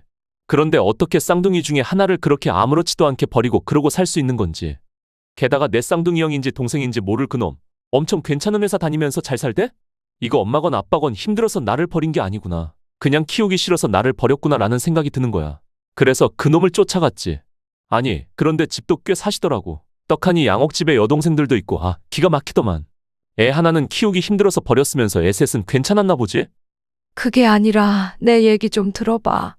아니, 뭐 들을 거 있어? 어차피 결과는 이거잖아. 애 셋은 다 번듯하게 키워놓고 나는 갖다 버리고. 그래서 나는 양아치 같은 깡패 새끼들 손에 죽지 못해 간신히 생명연명하듯 살아남았고 나머지 애들은 교육 잘 받고 살았고. 그게 전부 아닌가? 내가 무슨 말을 하건 이해 안 되겠지만 지금 남편은 재혼한 남편이고 딸들은 그 사람 아이야. 내가 너희를 낳았을 때는 정말 둘 다 키우기가 너무 어려운. 그럼 둘 다 버리던가? 너무 불공평하잖아. 한 놈은 버리고 한 놈은 키우고. 그 기준이 뭐야? 네가 좀 더 건강했어. 어딜 가서든지 그래도 잘 살아남을 수 있지 않을까 해서. 와, 진짜 할 말이 없네. 당신 바보야? 돌도 안 된 아기가 건강하면 얼마나 건강하고 약하면 얼마나 약한데. 건강하면 뭐 천하장사처럼 몇 날 며칠 젖 굶고도 산대? 그 시기에 아기면 그냥 손으로 눌러도 세상 떠나는 나약한 존재들 아닌가? 그런데 뭐 건강해서 버렸다고? 정말 어이없고 이기적이네. 와, 몰랐네. 내가 엄마한테 버림받지 않으려면 아파야 되는구나. 그치? 건강하면 버림받는 거니까. 그렇지? 그러지 마, 그렇게 말하지 마. 그런 거 아니야. 하지만 한 번 화가 나서 앵돌아진 아들은 제 말을 귀담아 들을 생각이 없는 듯했습니다. 저도 아들이 저를 이해하거나 용서할 거라고는 생각하지 않았어요. 하지만 제 얘기를 조금도 듣지 않고 본인의 태어난 것 자체를 다 부정하는 듯한 그 모습이 너무나 가슴이 아팠습니다. 어떡하든 아들의 지난 삶을 보상해 주고 싶다는 생각이었어요. 그래서 제가 아들한테 그랬죠. 그래, 용서를 빌 수는 없을 거야. 네 마음이 그렇게 해서 풀릴 마음은 아니니까. 그런데 조금만 내 얘기를 들어줘. 응? 용서, 우리 아주머니 낭만적이시네. 하긴 3일 내내 느꼈어. 참 이 사람 자식 버려놓고 해맑다. 정말 이렇게까지 환하게 웃을 수 있나? 단 한 번이라도 버린 자식이 그 마음에 와서 아팠던 적은 있을까? 어쩜 이렇게 해맑게 웃고 있지? 난 그렇게 매 순간이 지옥이었는데. 용서처럼 낭만적인 얘기를 하시네. 어떻게 나한테 감히 용서라는 말을 할 수가 있지? 아들의 싸늘한 말을 듣고 저는 아무런 반박도 할 수가 없었습니다. 토하듯 자기 얘기를 쏟아내던 아들이 그렇게 미친 듯이 엑셀을 밟아 도착한 곳은 바닷물이 까마득한 절벽이었어요. 분명 이곳에 오기 전에는 너무나 예쁜 바다 풍경을 볼 수 있다는 생각에 가슴이 뛰었는데 정작 절벽 앞에 서고 나니 꼭 제 마음을 대변하는 곳에 서 있는 것 같아 마음이 무너지더라고요. 제가 아들에게 물었습니다. 그래서 내가 어떻게 하면 좋겠니? 아들이 아무 말도 하지 않더라고요. 너가 믿을지 안 믿을지 모르겠지만 나는 너를 한순간도 잊은 적이 없어. 어떻게 그렇게 웃을 수 있냐고 했지. 나는 네가 정말로 영국의 아주 부잣집 도련님으로 살고 있다 생각했거든. 그렇게 들었으니까 그렇게 믿었지. 그래서 웃을 수 있었어. 내가 먹는 이런 것 따위 서민 음식이라 안 먹고 더 고급스러운 거 먹으며 살겠지. 내가 보는 이런 풍경은 너무 시시해서 거들떠도 안 보겠지. 그런 생각하니까 웃을 수 있었던 거야. 네가 그렇게 살고 있다는 걸 알았으면 나는 내 모든 걸 팔고 내 목숨을 바쳐서라도 너를 찾았을 거야. 진심이야. 그리고 조용히 절벽 앞으로 다가갔습니다. 그 앞에서 두 눈을 꼭 감았죠. 주마등처럼 지난 세월이 흘렀습니다. 만약에 여기서 제가 뛰어내려 아들이 지난 세월을 보상받는 것 같은 느낌을 가질 수 있다면 저는 충분히 뛰어내릴 수 있었습니다. 남은 아이들에게는 다정한 아빠도 있고 지난 세월 동안 저는 그 아이들에게 정말 아낌없이 사랑과 정성을 다했으니까요. 지금 이 순간만큼은 여기 남아있는 제 불쌍한 아이에게 할애할 수 있을 것 같은 생각이었거든요. 정말 미안하다. 근데 이게 진짜 네가 원하는 거면 나는 미련 없이 할 수 있어. 그렇게 제가 한 발 절벽으로 발을 내딛는 순간 뒤에서 그렇게나 듣고 싶었던 한마디가 들려왔습니다. 엄마! 그 소리를 듣고 저는 그만 털썩 주저앉고 말았어요. 엄마 하지 마. 아이가 달려와 뒤에서 저를 끌어안고 펑펑 울더라고요. 너무 원망했어. 왜 똑같은 얼굴인데 한나란 씨에 태어난 자식인데 내가 아니라 걔를 택했을까? 왜 나는 저런 삶을 누려보지도 가지지도 못하고 살아야만 했을까? 라는 생각에 너무너무 힘들었어. 그래서 어떡하든 모두에게 복수하고 싶었어. 그런데 엄마랑 지난 며칠 같이 지내면서 엄마가 내가 미워서 혹은 일부러 나를 버린 게 아니라는 생각은 했어. 하지만 그 마음을 인정하고 나면 내 지난 시간이 너무 불쌍하잖아. 나는 대체 무엇을 목표로 가지고 살아야 해? 그래서 그냥 미워하고 싶었어요. 그래도 엄마도 정말 어쩔 수 없었구나, 너무 힘들었구나 하는 걸 느낄 수 있었어. 결정적으로 엄마는 한 번도 나를 잊은 적이 없구나 하는 게 느껴졌어. 그러니까. 저는 아이를 붙잡고 한참을 울었습니다. 그리고 정말 처음으로 잃어버린, 아니 제가 손을 놓아버린 그 아이의 손을 붙잡고 한참 걸었죠. 아들의 전화를 빌려 딸에게 전화를 걸었습니다. 저랑 전화를 하다가 그렇게 끝난 후 딸은 남편에게 동생까지 동원해서 경찰에 연락하고 난리가 났더라고요.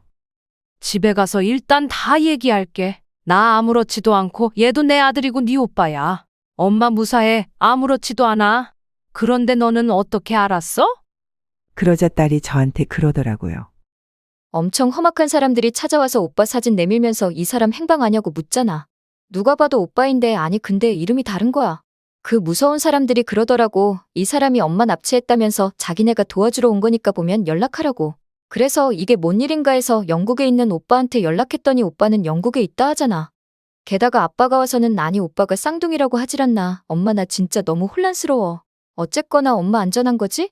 그래, 괜찮아. 미안해. 내가 미리 말을 했어야 했는데. 급작스레 찾아온 무서운 사람들 때문에 애들이 경찰에 신고하고 난리가 났었던 거였습니다. 알고 보니 아들아이가 손 털고 나온 범죄 조직에서 제 아들을 찾고 있었던 거였더라고요. 원래 조폭들이 그래요. 특히 나처럼 자금이나 조직 비밀 잘하는 사람이 빠져나가면 그냥 없애버리려고 하거든. 어디 가서 불어버리면 그때부터는 곤란하니까.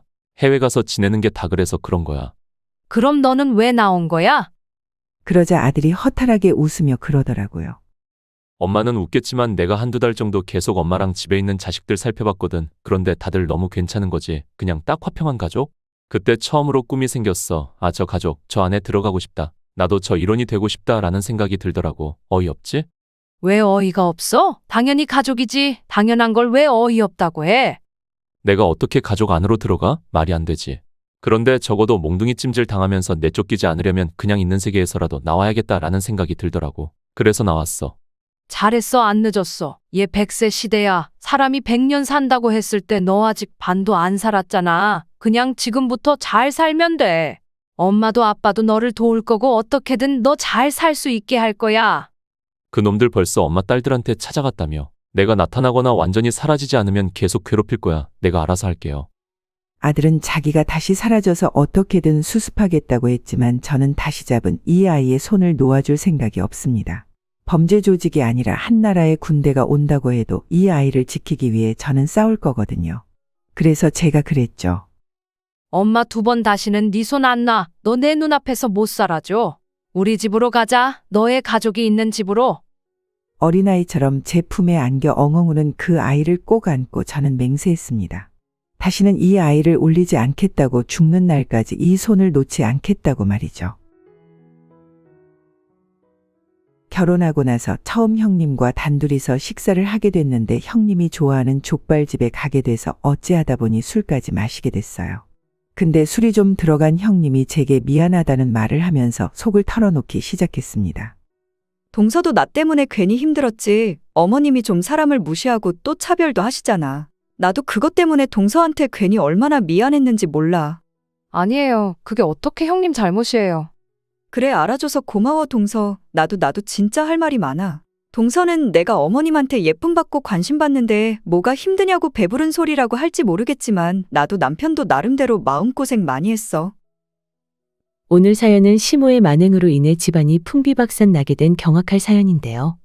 썰라디오 사연 시청 전에 구독, 좋아요, 알람 설정 먼저 부탁드리며 그럼 오늘의 사연 바로 시작하겠습니다.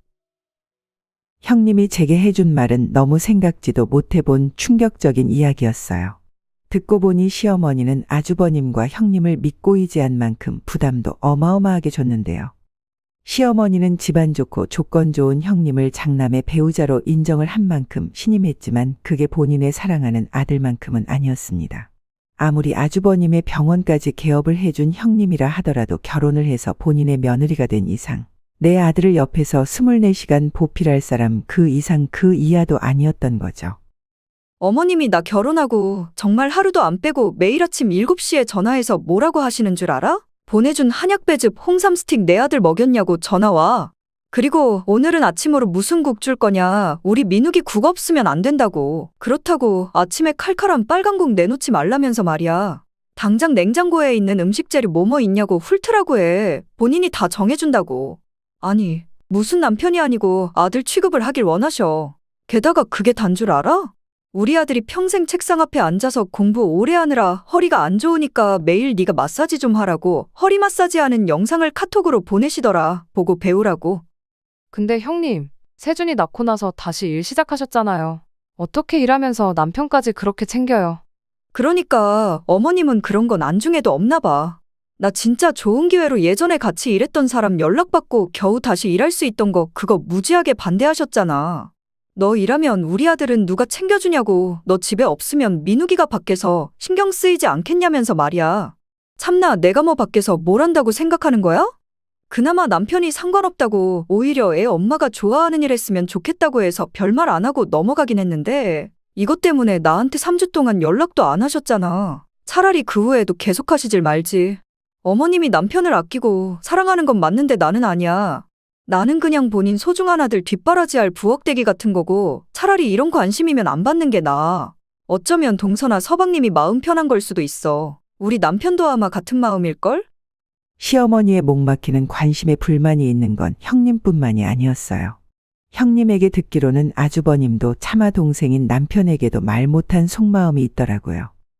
동서 그거 알아? 우리 남편은 평생 어머님이 짜놓은 스케줄 그대로 살아왔던 거. 중학교 때부터 어머님이 짜서 방벽에 붙인 시간표대로 살았대. 아침에 일어나서 씻고 밥 먹으면서 영어 단어 10개 이상 외우고 학교 가서 조회 시간 쉬는 시간 틈틈이 시어머니가 낸 숙제해야 했고 학교 끝나고 야자하고 주말에는 아침부터 저녁까지 학원 풀로 다니면서 진짜 숨 돌릴 틈 하나 없이 공부했대. 그 사람한테 나는 2번째 연애해본 여자였어. 수의대 다닐 때 어머님이 절대 연애는 안 된다고 해서 못 만났다가 한 번 동기인 여학생 만났었는데 그것도 어머님한테 걸려서 어머님이 그 여학생한테 찾아가서 난리 쳤다잖아. 내 아들 공부 방해하지 말라고 시험 망칠 거면 너나 망치라고 하면서 아마 우리 중에서 어머님 때문에 제일 괴로운 건 그 사랑한다는 장남인 남편일걸? 그저 사랑받고 모든 지원을 받는 장남이라고 단순하게 생각했는데 종종 저희 어머니에게 시어머니의 차별과 편애에 대해 말하면 어머니는 정신 제대로 박힌 인간이면 그런 편애도 괴로울 거라고 혀를 차시며 말씀하신 적이 있었어요. 근데 정말 아주버님은 그 편애에 거의 질식하다시피 살다가 겨우 형님을 만나서 조금은 숨통이 트였던 거였네요. 제게 몇 년 동안 쌓여왔던 서러움을 꺼내놓은 그때의 형님은 마치 언젠가 곧 터질 시한폭탄과도 같았습니다. 그리고 얼마 지나지 않아 정말 그 폭탄이 터지고야 말았죠. 더도 말고 한가위만 같으면 좋은 명절날 시댁의 가족들이 다 모여서 애들은 놀고 저희는 저녁 식사 준비를 하고 있었는데요. 시어머니가 한창 그릇에 음식을 덜던 형님에게 다가와서 이런 말을 하는 걸 들었어요. 얘 근데 민욱이 살이 좀 빠진 것 같다. 요새 일이 바쁘다고 하니 잘 못 먹는데? 아니요, 살 안 빠졌을 텐데 업무 강도나 업무량도 달라진 거 없어요. 아니 근데 볼이 홀쭉하잖아. 바깥 음식 입에 안 맞는 거 아니야? 네가 점심은 도시락 좀 챙겨서 보내. 괜히 밖에서 파는 음식 때문에 탈나게 하지 말고. 어머님, 저도 아침에 출근하는데 어떻게 저 사람 도시락까지 챙겨요. 애들 어린이집 데려다 주는 것도 벅찬데요. 그러게 내가 뭐하러 다시 일하냐고 했지. 그냥 집에 있으면서 애들이랑 남편 챙기면서 살면 되는 걸 뭐 그렇게 대단한 일 한다고. 아유 속상해. 와, 매번 시어머니와 형님이 단둘이만 있어서 몰랐던 대화를 직접 듣게 되니 어안이 벙벙하더라고요. 형님이 꾹 참아가면서 시어머니의 말도 안 되는 말에 대답을 하는 것도 버거워 보였고요. 근데 시어머니는 멈추지 않으셨어요. 식탁을 다 차리고 가족들이 둘러앉기 시작했는데 이번에는 시어머니가 아주버님의 손을 보고 깜짝 놀라시더라고요. 어머, 잠깐만 민욱이 너 이게 뭐야? 내가 이걸 왜 이제야 봤지? 너 왜 붕대를 감고 있어? 아, 일하다 그랬죠 뭐. 동물들 상대하는 직업인데 어쩔 수 없잖아요.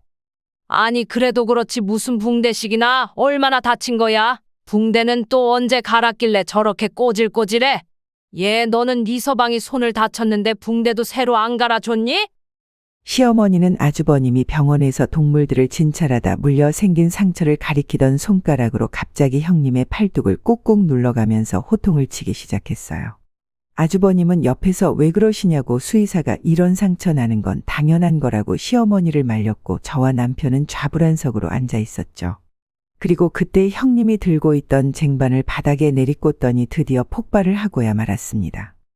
어머님, 큰아들이 무슨 3살짜리 어린애예요? 왜 제가 결혼해서까지 어머님 아들을 키우듯 모셔야 해요? 수의사가 진찰하다가 이런저런 상처 생길 수도 있지. 왜 그걸로 또 저한테 뭐라고 하시냐고요. 야, 서연아 너 지금 제정신이니? 아니요, 저 제정신 아니에요. 어떻게 제정신일 수가 있겠어요? 어머님이 매 순간 1분 1초 내 아들 잘 있나 저를 들들 볶는데 제정신인 게 이상하죠. 뭐? 이게 오냐 예쁘다 하니까 어디 시어머니 무서운 줄 모르고 목소리를 높여? 쌓이고 쌓이다 폭발한 형님을 보내 시어머니는 도리어 성을 내시더니 심지어 형님의 뺨을 후려치고야 말았습니다. 순간 집안 공기가 멈춘 것 같은 정적이 흘렀고 맞아서 돌아간 얼굴을 다시 시어머니 쪽으로 돌린 형님은 입술을 바들바들 거리면서 더 목청껏 소리를 지르기 시작했어요. 당신 미쳤어? 지 자식만 애지중지 키운 소중한 자식이고 남의 자식은 성나면 손 올려도 돼? 나도 귀하게 자랐어. 나도 손에 물 한 방울 안 묻히고 우리 아버지 어머니 손에 자란 귀한 집 딸이라고. 지금 우리 부모님 부르고 경찰 불러서 어디 일 한번 크게 키워볼까? 어머 어디서 천박하게 눈을 부라리면서? 천박하다고? 길 가는 사람을 불러다가 물어봐요. 내가 천박한가? 아니면 남의 자식 희생시켜가면서 마흔이 훨씬 넘은 지 자식 뒷바라지 시키는 당신이 천박한 건지 물어보라고요. 야, 내가 내 아들 소중히 하겠다는데 왜 니까짓 게 훈수를 둬? 어머니, 제발 그만 좀 하세요. 그거 저를 소중하게 생각해서 하는 행동이 아닌 거 모르시겠어요? 민우가 이거 나 잘 되라고 나 잘 살라고 하는 거 절대 아니잖아요. 어머니의 집착과 그 관심이 오히려 저를 더 힘들게 한다고요.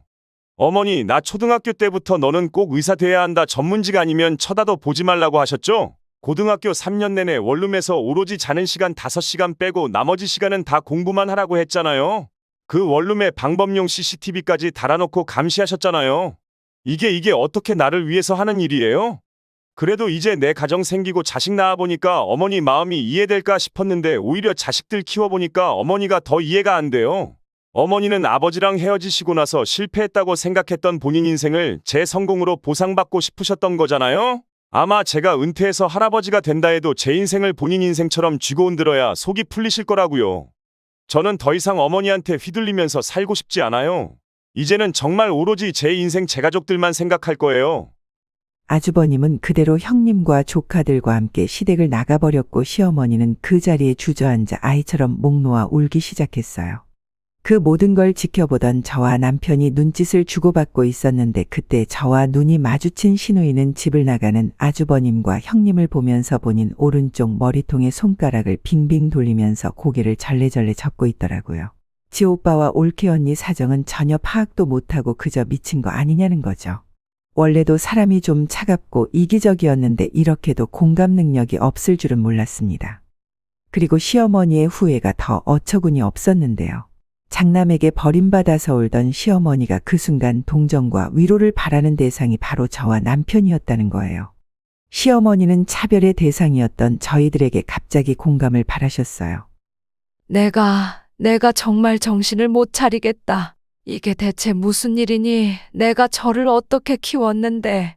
민성아, 네 형 말 너는 알아듣겠니?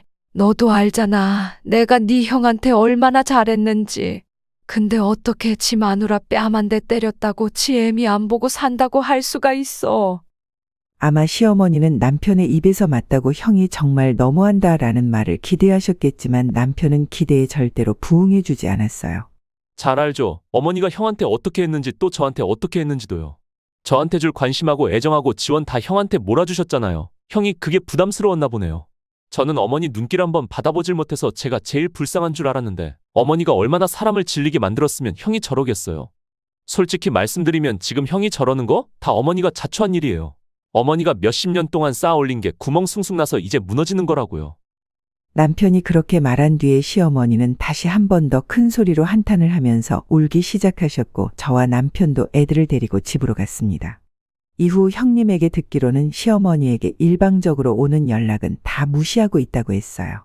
시어머니는 이제 안 보고 산다는 아주버님의 말을 진지하게 받아들이지 않았는지 그 후에도 아주버님의 병원이나 집에 찾아갔다가 문전박대를 당했다고 하네요. 제게도 전화를 해서 걔네가 너나 민성이 연락도 안 받니? 라고 물어오시기도 했고요. 나중에는 불효자식 절대 용서 못한다고 그 민낯을 다 까발린다고 병원 앞에서 시위를 하겠다고 떵떵거리시더니 또 그럴 용기는 안 나셨나 봐요. 금방 포기하고 여기저기 아주버님 욕을 그렇게 하고 다니셨습니다. 오죽하면 친척 어른들이 전부 남편에게 전화해서 시어머니와 아주버님 사이에 대체 무슨 일이 있었는지 물었을까요? 그렇게 시어머니도 아주버님과의 관계가 끝났다는 걸 받아들이는 것 같았는데 문제는 거기서부터 시작이었어요. 의지하던 장남이 사라지니 이제 둘째 아들을 스페어 타이어 마냥 갈아 끼우려고 하더라고요. 매번 장남하고만 가던 외식을 저희에게 같이 가자고 하시고 연락도 진짜 어찌나 하시던지 심지어 연락해서 하는 소리의 70에서 80%가 아주버님과 형님 욕뿐이었네요. 근데 진짜 문제는 따로 있었으니 결혼 7년 차의 남편과 저는 드디어 30평대 아파트를 매매할 수 있었거든요. 대출을 좀 끼긴 했지만 그래도 딸과 함께 우리 집이 생겼다는 게 어찌나 든든하고 행복하던지 한동안 그 행복 속에서 헤엄치며 살았습니다. 근데 저희가 집을 샀다는 걸 들은 시어머니께서 돈 냄새가 난다고 생각했는지 저와 남편에게 시누이의 결혼 자금을 명목으로 돈을 달라고 하시더라고요. 퇴근한 남편이 바로 씻지 않고 누구와 성을 내면서 통화를 하기에 방에 들어가서 들어보니 내용이 참 가관이었어요. 우리 결혼할 때 준 2천이요? 어머니 그 돈 돌려받으실 거면 차라리 형 결혼할 때 준 3억. 그거 먼저 받으세요. 그게 더 남는 장사 아니겠어요? 그럼 여기서 결정을 하세요. 저희 결혼할 때 주신 돈 2천 민주 결혼자금으로 받고 형처럼 저희하고도 연 끊으시던가 아니면 돈 안 받고 하나 잃고 둘 남은 자식 관계라도 챙기시던가요.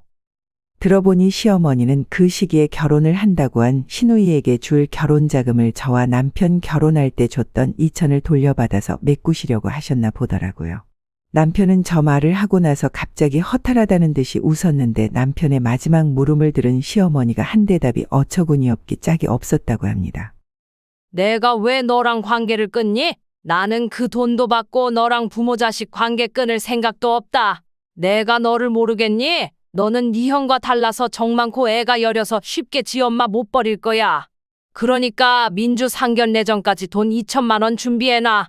집도 샀으면서 엄마한테 그 돈도 못 주니? 남편은 그 통화 후에 제게 진지하게 말했어요. 집 사고 이사 준비하느라 집 경제 사정이 빠듯하긴 하지만 어떻게 해서라도 2천만 원을 준비해서 시어머니에게 드리고 더 이상 어떤 경제적 정식적인 지원을 하지 말자고요. 남편은 너는 절대 날 못 버릴 거다라는 시어머니의 말에 도전을 하겠다는 겁니다. 그리고 저도 그 도전을 응원했어요. 급하게 2천만 원을 보내서 완전히 관계를 정리하려고 했습니다. 시어머니는 그런 남편의 의도도 모르고 돈 받고 좋아라 했고요. 몇 달 후에 시누이는 결혼을 해서 시댁에 나가서 살게 됐고 이제 함께 살던 시누이마저 없어진 시어머니는 그전보다 더 많이 저와 남편에게 찾아오기 시작했어요. 남편은 돈 받았으니 이제 이렇게 불쑥불쑥 찾아오지 말라고 시어머니에게 말했지만 시어머니는 귓등으로도 듣지 않았습니다. 심지어 이제는 집 비밀번호를 알려달라고 고집을 부려서 그러면 아예 집에도 못 오게 한다고 하니까 조용해지시더라고요. 그렇게 시누이가 결혼을 하고 한 달 정도 지났을까요?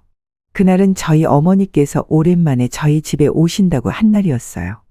저는 딸을 어린이집에 보내놓고 어머니와 단둘이서 집에서 점심을 만들어 먹으려고 했죠. 어머니가 오시기로 한 시간보다 조미르게 초인종이 울려서 나갔는데 저희 어머니는 저희 집 비밀번호를 알고 계셨거든요. 제가 알려드린 게 아니고 남편이 언제든 오시라고 알려드린 거였죠.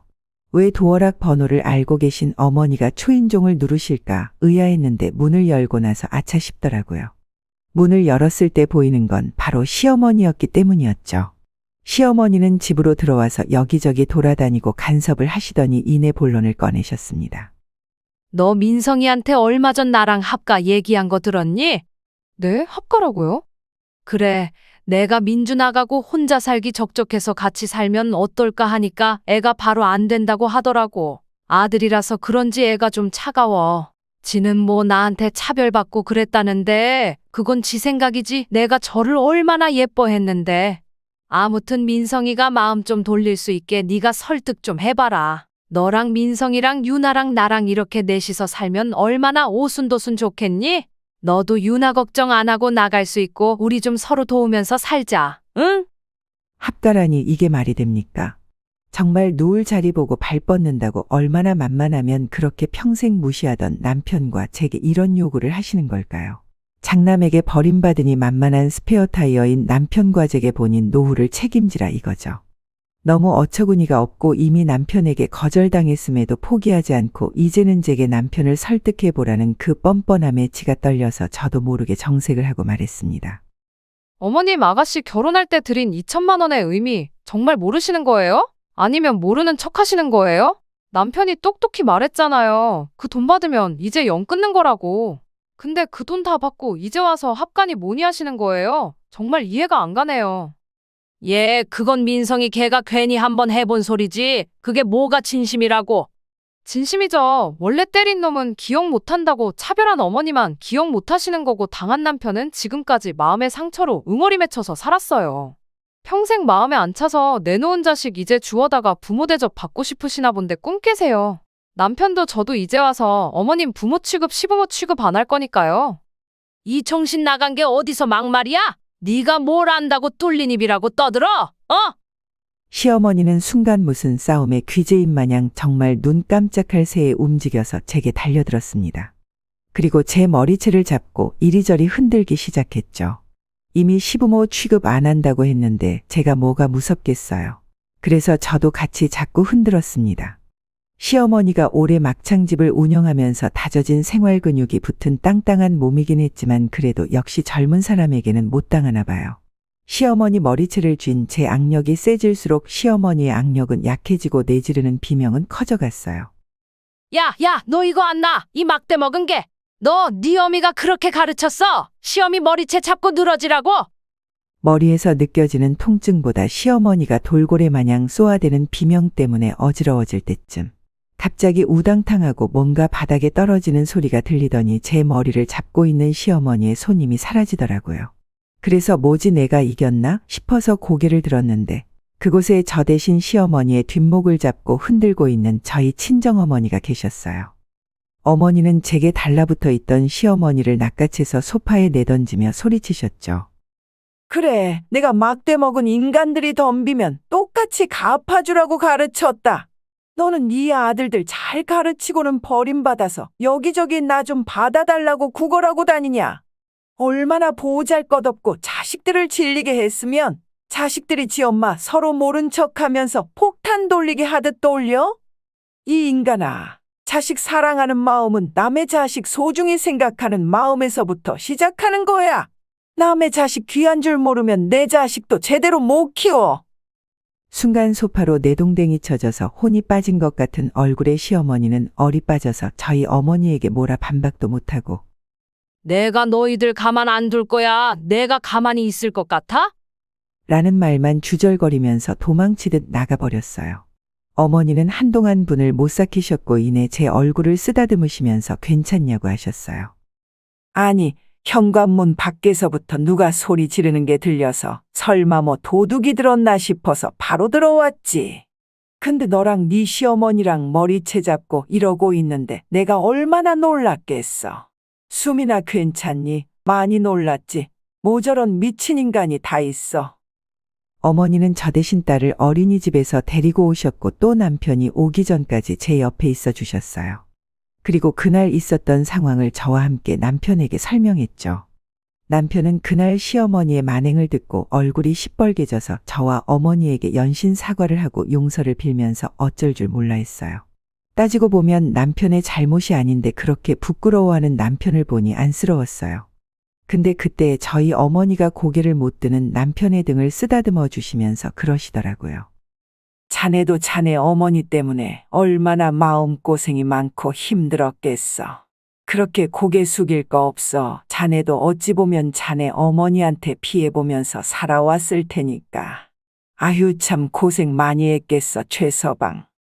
남편은 어머니의 관대하고 따뜻한 위로의 끝내 눈물을 보였습니다.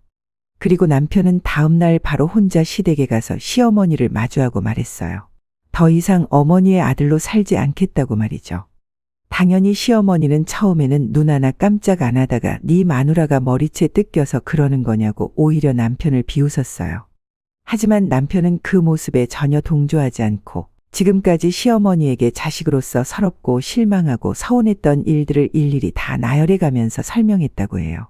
시어머니는 본인도 기억 못하는 과거 일에 점점 낯빛이 어두워지더니 볼근육이 파르르 떨리면서 말했다고 해요. 그거 다 지난 과거 아니냐? 민욱이가 이렇게 나를 내칠 줄 알고 내가 그랬겠니? 나도 할 수만 있다면 되돌리고 싶어. 되돌려서 네가 그렇게 원하던 그 관심이나 애정을 나도 주고 싶다고. 이제 와서 그런 말이 무슨 소용이에요? 앞으로 믿고 살만한 게 저뿐이라고 계산기 두들겨서 계산 나오니까 이제 내가 어머니 아들로 보이고 이제 제 아내가 며느리로 보이고 이제 우리 유나가 손녀로 보이세요? 이제는 그 관심과 애정 준다고 해도 제가 필요 없어요. 이제 형도 저도 없으니까 어머니 쏙 빼닮은 민주 걔랑 사세요. 근데 걔 결혼하고 나서 여기 몇 번이나 찾아왔어요. 어머니 전화는 잘 받아요? 아마 민주는 계산기 두들겨서 어머니 있는 친정보다 지 시댁에 더 잘해야겠다고 계산했나 보네요. 진짜 그 엄마의 그 딸이에요. 그죠? 이제 더 이상 저한테 연락도 하지 말고 찾아오지도 마세요. 저 분명히 경고했습니다. 저 이제 어머니 아니, 당신 아들 아니에요. 그 후로 포기하지 않은 시어머니는 연락을 끊임없이 하긴 했어요. 외롭고 보고 싶다고 미안하고 사랑한다고 절절하게 매달리다 네가 나를 버리고 행복할 수 있을 것 같냐. 천하의 배은망덕한 놈이라는 저주의 문자를 보내기도 하시며 냉탕과 온탕을 혼자 오고 갔습니다. 무슨 독거노인 관련한 인터넷 뉴스 기사 링크를 보내오며 협박에 가까운 문자도 하셨고요. 나중에 차단을 하기 직전에는 제발 한 번만 만나달라고 매달려 오셨어요.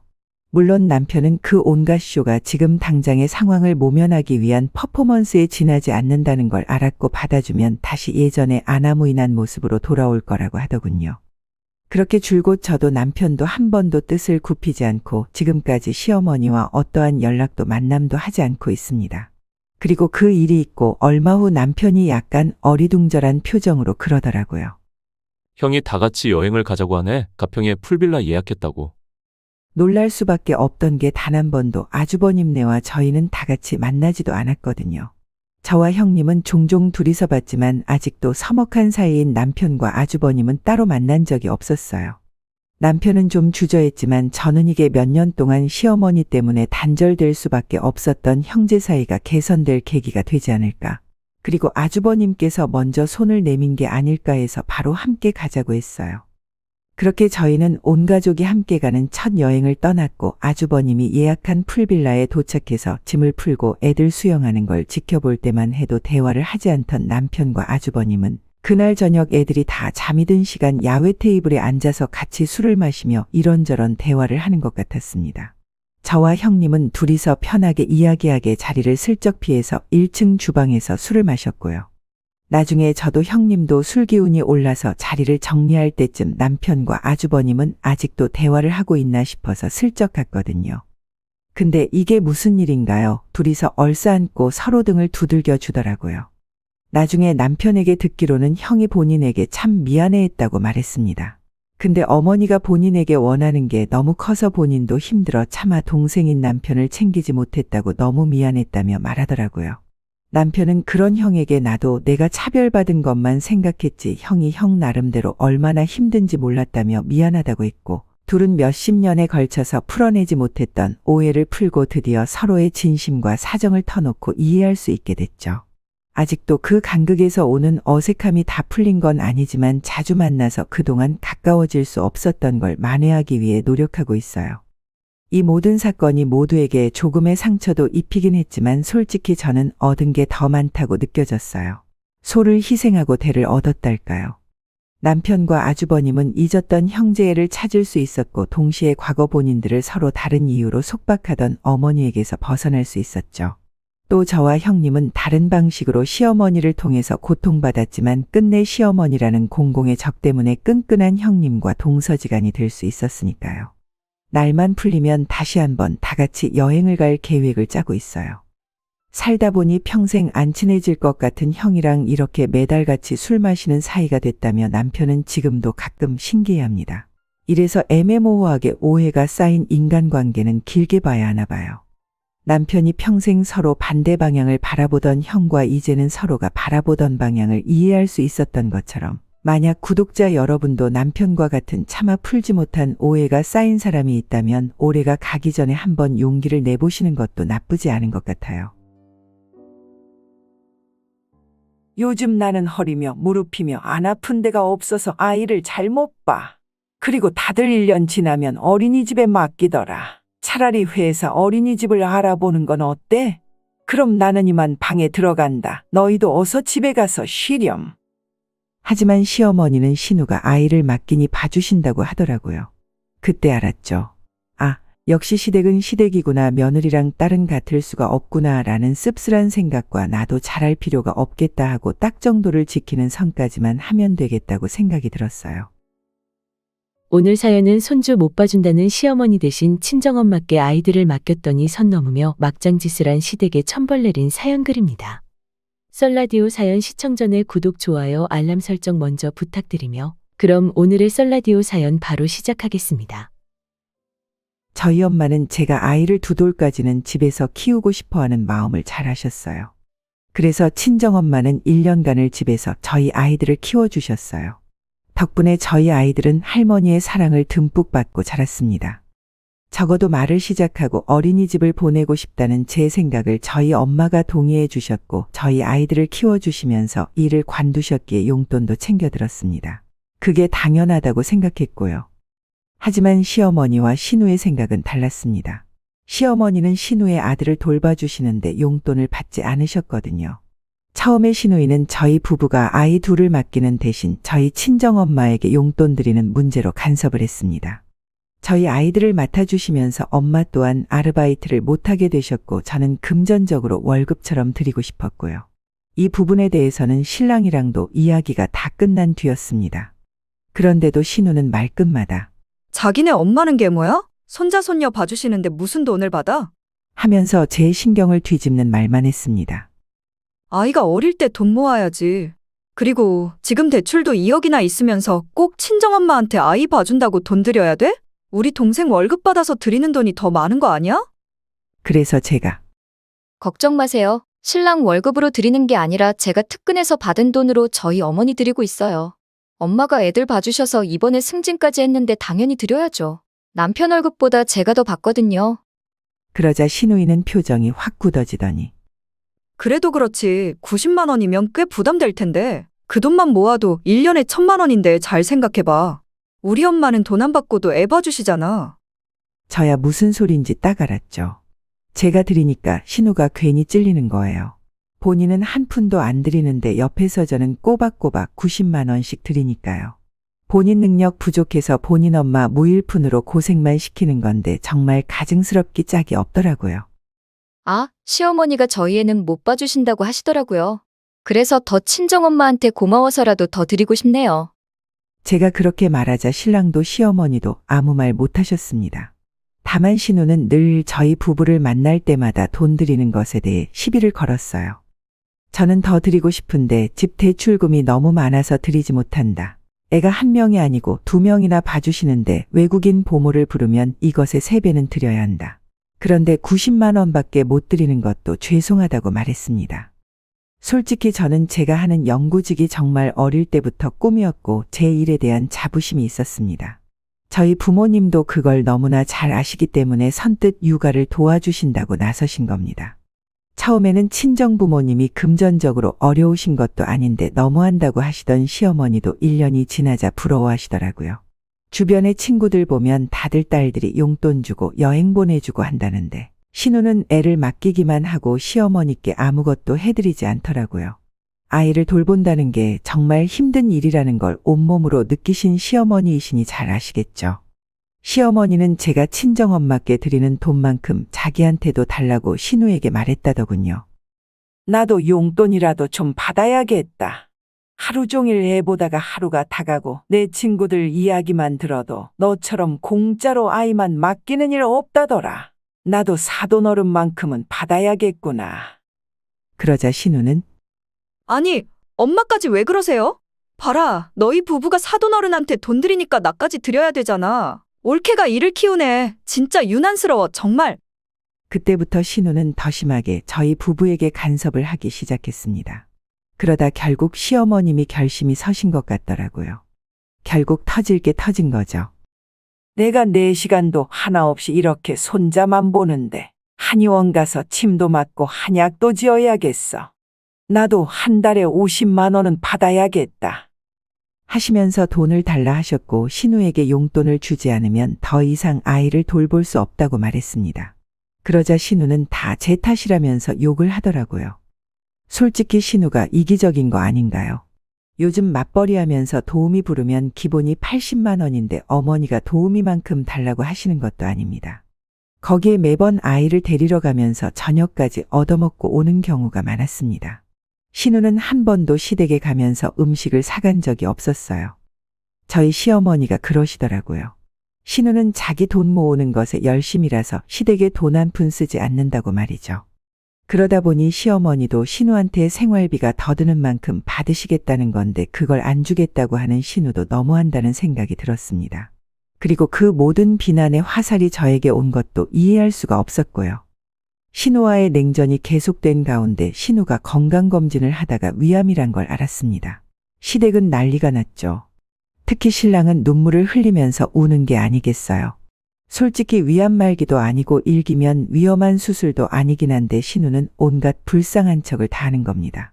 저번엔 가족들 모아놓고 보는 앞에서 매직으로 유서도 쓰더라고요. 진짜 제가 학을 뗐어요. 아니, 부모 앞에서 어쩜 저럴 수가 있는지. 근데 또 시부모님과 저희 남편은 울고불고 너무 기가 막히더라고요. 암이 큰 병이긴 합니다. 하지만 말기암도 아니고 1기암인데 곧 죽을 사람처럼 불쌍하게 구는 것도 솔직히 이해가 안 갔습니다. 하지만 더 이해가 가지 않는 건 동생에게 모든 걸 다 해달라고 하는 신우의 행동들이었습니다.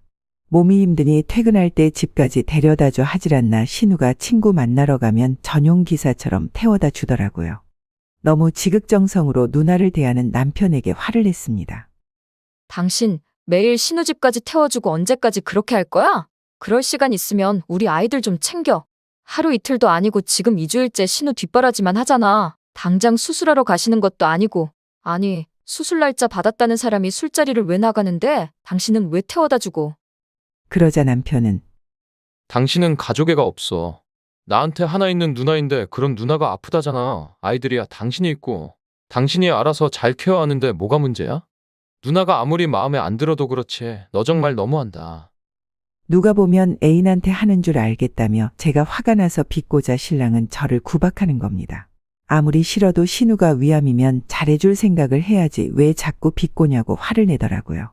신랑은 처음 연애할 때도 그랬고 결혼하고 나서도 늘 좋은 말로 하지 화를 내고 소리 지르는 사람이 아니었는데 신우가 위암이라는 소리를 듣고 나서 변했습니다. 그 뒤로도 신랑은 신우 몸에 좋다면서 한약을 지어주거나 몸에 좋다고 영지버섯에 홍삼에 많은 것을 사서 가져다 줬습니다. 처음에는 하나뿐인 누나니까 그럴 수 있지라고 이해를 했지만 점점 도가 지나친다는 생각만 들었어요. 아니, 저한테도 그렇게 해주지 않았거든요. 제가 아파서 쓰러져도 괜찮아 하면서 말만 할 뿐 스스로 뭔가를 사서 준 적이 없던 신랑이다 보니 서운했어요. 그러다 시어머니는 허리 디스크가 생기셔서 더 이상 신우의 아들을 돌보실 수가 없었습니다. 신우는 그때부터 신랑한테 불쌍한 척을 했다가 제가 친정해드리는 90만 원을 왜 아직까지 주냐며 꼬투리를 잡았다가 난리를 피웠습니다.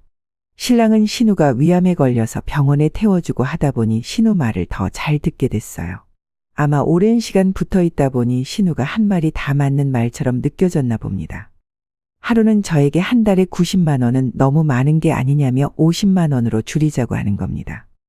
애들이 이제 좀 커서 어머니도 편하실 텐데 90만 원 솔직히 너무 부담돼.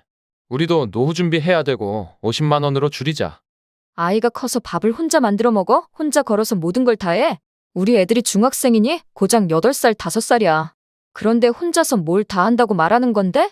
신우가 그렇게 하라고 시켰니? 여기서 누나 얘기가 왜 나오는데? 너야말로 누나를 그렇게 싫어하니 내가 마음 편하게 누나를 볼 수가 없잖아.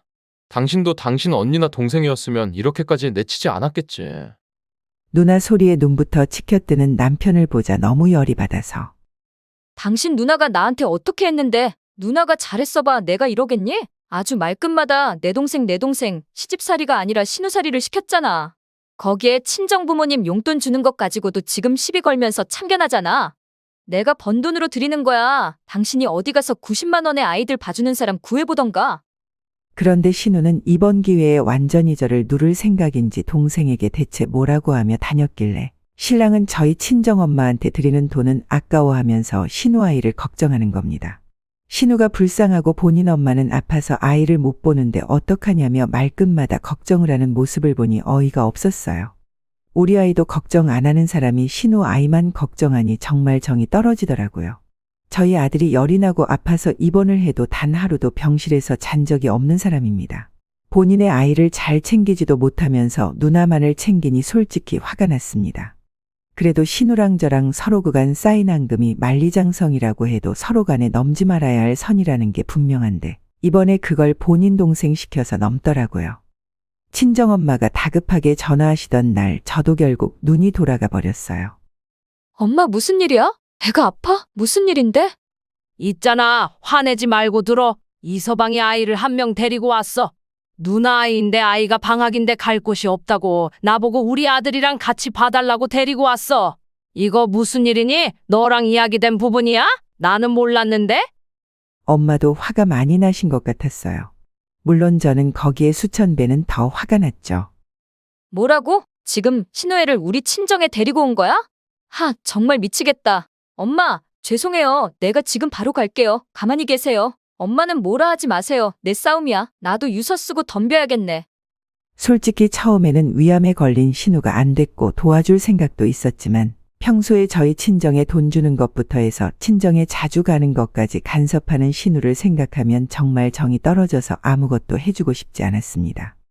더구나 신우는 병원에 갈 때도 신랑을 불러서 같이 가려고 하더라고요. 신우가 남편도 없는 사람이면 이해할 수 있는데 본인 남편을 월차 쓰기 그렇다고 저희 남편 보고 반차 쓰고 같이 가자고 하는 것 자체가 이해가 가지 않았습니다. 거기에 당연한 듯 반차를 쓰고 신우 병원을 일일이 따라가는 신랑도 이해가 가지 않았고요. 부모님도 아니고 신우인데 이렇게 하니 제가 어떻게 이해하겠나요? 나가려고 준비하는데 남편이 막 퇴근해서 들어오더라고요. 보자마자 소리를 지르며 남편에게 한 소리 했죠. 이제는 암이고 뭐고 제가 이해할 상황을 넘어섰기에 저도 그때 눈에 보이는 게 아무것도 없었어요. 신우가 내 친정집을 흉보다 못해 이제 직접 건드렸잖아요. 이건 제가 예민한 게 아니죠. 당신 지금 뭐 하는 거야? 우리 엄마가 봉사자야? 당신이 뭔데 우리 엄마한테 남의 핏줄을 맡겨? 우리 엄마가 만만하니 아님 내가 만만해? 나랑 상의도 없이 어떻게 자기 맘대로 맡겨? 그럼 어떡하냐? 누나가 오는데. 방학 2달간만 맡아주시면 안 돼? 우리 엄마 지금 디스크 때문에 제대로 걷지도 못하는 거 잘 알잖아. 당신도 애 키우는 엄마잖아. 난 분명히 싫다고 했어. 그리고 나는 우리 엄마한테 우리 아들 맡기는 것도 죄스러운데 우리가 왜 신우 아이까지 신경 써야 돼? 나 우리 엄마 90만 원 주는 걸로 사람 면전에 대고 친정 욕한 사람 아이 맡기기 싫으니까 내일 또 데리고 오면 내가 쫓아낼 거야. 그러자 남편은 당신이 한 번만 봐줘. 남도 아니고 내 누나라고. 그럼 누나 애를 누가 보는데 당신도 정말 너무한다. 신랑은 저에게 화를 내더니 밖으로 나가더라고요. 신우의 애들은 제가 데려다가 시댁에 놓고 와버렸고요. 나중에 남편이 저에게 문자로 한다는 소리가 10만 원을 더 들여서 100만 원을 드리자. 그러면 어머니도 괜찮지 않을까 하는 겁니다. 미취학 아동 2명 등 학생 1명 총 3명의 아이를 돌보는 게 쉬운 일인가요? 본인 엄마인 시어머니도 못 보신다고 포기하셨는데 왜 우리 엄마가 고작 10만 원의 신우애까지 봐야 되나요? 그리고 며칠 뒤 퇴근하고 집에 오니 저희 집에 신우가 와 있는 게 아니겠어요. 저는 저한테 말도 안 하고 신우를 집으로 데려온 것도 화가 났습니다.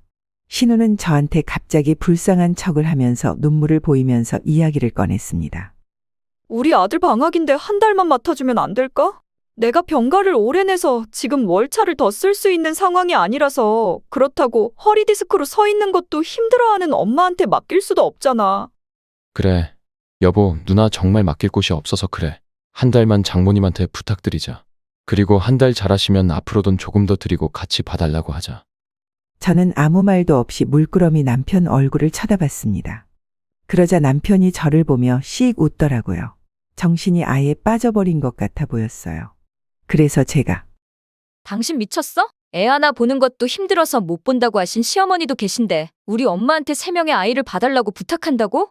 당신 우리 엄마가 시어머니보다 5살 많으셔. 그것도 몰라? 우리 엄마는 내일 모레면 70이야. 그런데 지금 애 셋을 맡긴다는 말이 나와? 그러자 옆에 있던 신우가 몸을 비비꼬면서 저한테 그러더라고요. 그럼 어떡해. 애 키우는 입장에서 지금 내가 얼마나 곤란한 상황인지 알잖아. 가족인데 이런 것도 못 도와줘? 당장 다음 주부터 방학이잖아. 나 몸도 안 좋은데 스트레스 받으면 안 되는데. 누나 너무 걱정하지 마. 내가 알아서 할게. 그리고 오늘은 이만 가자. 내가 택시 불러줄게. 그렇게 신우는 불쌍한 척 아픈 척 하면서 본인 집으로 갔습니다. 신랑은 제가 찬성해 주기를 바랬지만 저는 절대 안 된다고 신신당부했습니다. 신우 상황이 그러면 돈을 주고 사람을 쓰면 되는 문제잖아요. 맞벌이를 왜 하는데요? 돈 벌라고 하는 거잖아요. 솔직히 맞벌이 부부들 다들 도우미분 도움받아서 키우는 집 많습니다. 좋은 도우미 분들도 많으시고 일주일 안에 구하려고 하면 구할 수도 있습니다. 그리고 그전부터 시어머니는 못 본다고 하셨고 이제야 급한 척 부탁하는데 정말 웃겼습니다. 고작 10만 원 더 얹혀주면서 본인 아이를 맡기려고 하다니요. 요즘 등하원 도우미분 오시는 것도 60만 원이 넘습니다. 거기에 간식까지 챙겨주고 학원까지 보내주면 더 추가됩니다. 그런데 10만 원 더 주면서 생색을 내는 남편도 웃기고 신랑을 꼬드겨 저희 집에 맡기려는 신우의 계략도 얄미웠습니다. 평소 사이가 좋았다면 글쎄요, 이해를 할 수 있겠죠. 저도 맞벌이 하다 보면 친정엄마 도움 없었음 정말 힘들었겠다 할 때가 많았습니다. 이해가 안 되는 부분이 아니었어요. 하지만 저희 결혼 때부터 시시건건 시비를 걸고 특히나 저희 부모님께 아이를 맡기면서 드린 돈을 가지고 얼마나 비난했는지 모릅니다. 그런데 이제 와서 자기가 필요하니까 맡긴다고 하는 게 기가 찼습니다. 그렇게 이틀이 지났어요. 이틀 동안 저는 신랑이랑 단 한마디도 하지 않았습니다. 신랑 얼굴만 보면 화가 났거든요. 신랑 또한 저랑 한마디도 하지 않더라고요. 본인이 잘못한 게 하나도 없다는 식으로 굴었습니다. 저희 신랑은 이번에도 제 믿음을 배신하고 신우 편을 들었습니다. 신랑은 저랑 상의도 없이 저희 친정집에 가서 이야기를 했더라고요. 신랑은 저 몰래 저희 집에 찾아가서 신우아이가 방학기간이 2달인데 갈 곳이 없다고, 저희 둘째랑 나이가 같으니 친구처럼 봐주시면 된다고 부탁드린다고 말이죠. 저희 엄마는 난처해하셨어요. 말이 좋아 신우아이지 신우 성격이 얼마나 따지는 거 좋아하고 까탈스러운 줄 알고 있는 저희 엄마는 혹시나 아이 데리고 있다가 다치거나 일이 생길까봐 곤란해하셨습니다. 그래서 그날 제가 남편에게 그랬죠. 당신 당장 우리 엄마한테 가서 없던 일로 만들어. 왜 우리 엄마를 괴롭히는데? 우리 애들 맡아주시는 것만으로도 정말 죄송스러운데 당신이 우리 엄마한테 얼마나 잘했다고 당신 누나 애까지 맡겨? 당신도 애 엄마잖아. 우리 누나가 이해가 안 가? 조금 배려해주면 안 돼? 누나 위암 수술하고 다시 복직하는 것도 힘든데 이런 일까지 누나가 신경 써야겠어? 그럼 당신 신우랑 인연 끊을 거 아니면 나랑 이혼해. 나는 당신 누나 다시는 보고 싶지 않아. 왜 우리 부부가 늘 당신 누나 때문에 싸워야 되는데? 우리 부부 일에 간섭하는 것도 싫어. 그리고 우리 친정을 얼마나 무시하면 고작 10만 원에 맡겨? 우리 친정이 어디라고? 당신 지금 나랑 이혼하자는 거야? 고작 이런 일로? 그래 하자. 나도 정말 누나 이야기 나올 때마다 돌변하는 당신 보면 피곤해. 나도 당신 때문에 힘들다고. 그렇게 이혼 이야기를 하고 너무 열이 받아서 주차장으로 나왔는데 저희 차에 신우아이 짐이 한가득 실려 있었습니다. 정말 끝까지 자기 뜻대로 하려는 신우 행동을 보니 화가 났어요. 저는 저희 차에서 신우아이 짐을 다 던져버렸습니다. 정말 보기도 싫었어요. 신랑은 왜 던지냐며 화를 내더라고요. 저보고 이기적이라고 화를 내면서 언성을 높였습니다. 대체 누가 이기적인 걸까요? 자기 가족을 내버려두고 신우만 챙기는 신랑이야말로 끝까지 이기적이었습니다. 거기에 저희 친정엄마한테 찾아가서 그런 부탁을 한다는 게 부부 사이의 선을 넘었다고 생각했습니다. 신랑이 이런 행동을 하기까지 다 신우의 말 때문이겠죠. 저는 더 이상 신랑과 가족이란 관계로 엮이고 싶지 않았고 앞으로도 신랑은 신우이 말에 무조건 예스맨을 할 건데 그런 모습 더는 보기 싫었습니다. 우리 아이가 아파도 신우 먼저 챙기는 모습의 아빠로서도 빵점이라 생각했어요. 아빠로서도 자기 역할 못하고 남편으로서도 자기 역할 못하는 사람이랑 더 이상 살고 싶지 않았어요. 아무리 자기 누나가 소중해도 아내보다 자식보다 소중할까요? 신랑은 이때까지 자신이 무엇을 잘못했는지도 모르는 것 같았어요. 저는 그렇게 신랑이랑 이혼을 했습니다. 처음에 시어머니도 찾아와서 우리 아들이 미쳤나 보다 어떻게 친정 가서 그런 말을 할 줄 몰랐다며 한 번만 이해해달라고 했습니다. 아휴, 며느라 우리 아들이 누나가 아파서 잠시 정신을 못 차렸나 봐. 결코 자기 가정을 버릴 사람이 아닌데 아이들을 생각해서라도 이혼은 안 하면 안 되겠니? 다 우리 아들이 잘못한 거 아는데 한 번만 다시 생각해보자, 응? 시어머니는 저희 부부가 이혼하는 걸 정말 가슴 아파하셨어요. 솔직히 어머니도 신우에게 할 말 다 못하고 사신다며 신우 성격이 너무 강해서 그런 거니 이해해달라고 했습니다. 하지만 신랑의 돈 없는 행동에 부부로서 같이 살 자신이 없다고 말씀드렸어요. 심지어 이 사단을 만든 신우가 저에게 와서는 너 정말 끝까지 이기적이다. 이혼하면 너만 손해지. 이혼녀 타이틀 달고 잘 살아봐라. 이래서 내가 결혼을 반대했는데 에휴 내 동생이 아깝다. 라고 하더라고요. 처음에 강하게 이혼하자고 화를 내던 신랑도 도장을 찍고 구청에 제출할 때는 저에게 미안하다고 사과하더라고요. 근데 저는 신랑을 받아줄 생각이 없었습니다. 저는 신랑처럼 신우에게 호구처럼 당하고 싶지 않았습니다. 신랑도 이제야 신우의 이런 이중적인 모습에 정신을 차리고 저에게 빌고 사정했어요. 내가 미안해. 우리 가족이 제일 소중한 건데 소중한 거 잃어버리고 나니 내가 얼마나 잘못한 건지 알 것 같아. 미안해. 다시는 당신과 아이들에게 그러지 않을게. 가정을 최우선으로 할게. 잘못했어. 용서해줘. 아니야, 당신은 그렇게 좋아하는 신우랑 같이 평생 잘 살아. 그런데 신우는 우리 이혼하니까 시댁에 안 온다며 내가 평생 자기 애까지 봐줄 거라 생각했나 봐. 게다가 당신이랑 이혼하니 나는 오히려 마음이 편해. 그러니까 당신은 평생 후회하면서 살아. 그리고 다시는 보지 말자.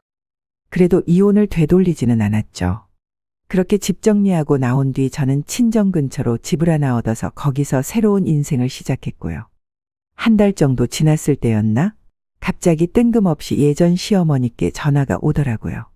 무슨 일인가 싶어서 일단 받아봤는데 받자마자 제 앞에서 신우이에 대한 험담을 그렇게나 늘어놓으시더라고요. 에휴, 아주 딸년 하나 잘못 낳아서 우리 집이 통째로다 구렁텅이에 빠져버렸다. 아무리 내 배에서 나왔다지만 어째 저런 게 튀어나왔나 모르겠어. 아니 연락이 안 돼. 지동생 이혼하고 호랩이 돼서 집도 못 구하고 원룸 사는데 누나가 됐으면 옆에서 돕고 그래야지. 어떻게 그렇게 한순간에 입 싹 닫고 아주 모르는 사람처럼 그렇게 끊고 지내더라고. 너희들 이혼하고 나도 우리 딸 만난 적이 없어. 연락도 안 되고 말이야. 아마도 그것이 나는 허리 때문에 아이 못 봐주고 동생도 이혼해서 혼자 지내니 짐덩이라 생각해서 우릴 버린 것 같은데 내가 오죽 답답했으면 너한테 연락을 다 했겠니? 며느라, 미안하지만 우리 아들 좀 용서해줘라. 지금 혼자 저리 골방에서 지내고 있어. 그리고는 한참 동안 신우 이야기를 하는데 정말 세상에 그런 악독한 사람이 있나 싶더라고요. 혹시 몰라서 제가 한 소리 하려고 전화해 봤거든요. 근데 신우 번호로 전화를 걸자 없는 번호라고 떡하니 뜨더라고요. 어찌나 소름 돋고 무섭든지 전 남편도 충격이 많이 큰 것 같긴 했어요. 근데 그러거나 말거나 신우가 이상하고 문제가 있다는 건 저는 결혼 전부터 알았고 그래도 남편이 중심 잘 잡고 저와 뜻이 같았기에 결혼을 했던 거였거든요. 사실 이혼도 신우 때문에 한 게 아닙니다. 남편이 중간에서 중심을 잃어버렸으니 한 거고요. 그리고 남편이 후회를 하니 어쩌니 해도 마음 정리는 끝났고 더는 받아줄 생각도 없네요. 저도 제 앞가림하며 지내려고요. 오늘의 썰라디오 사연글에 여러분의 소중한 댓글 참여 기다리면서 구독, 좋아요, 알람 설정 해주시면 매일 새로운 사연으로 만나실 수 있습니다. 늘 건강하시고 행복하세요. 감사합니다.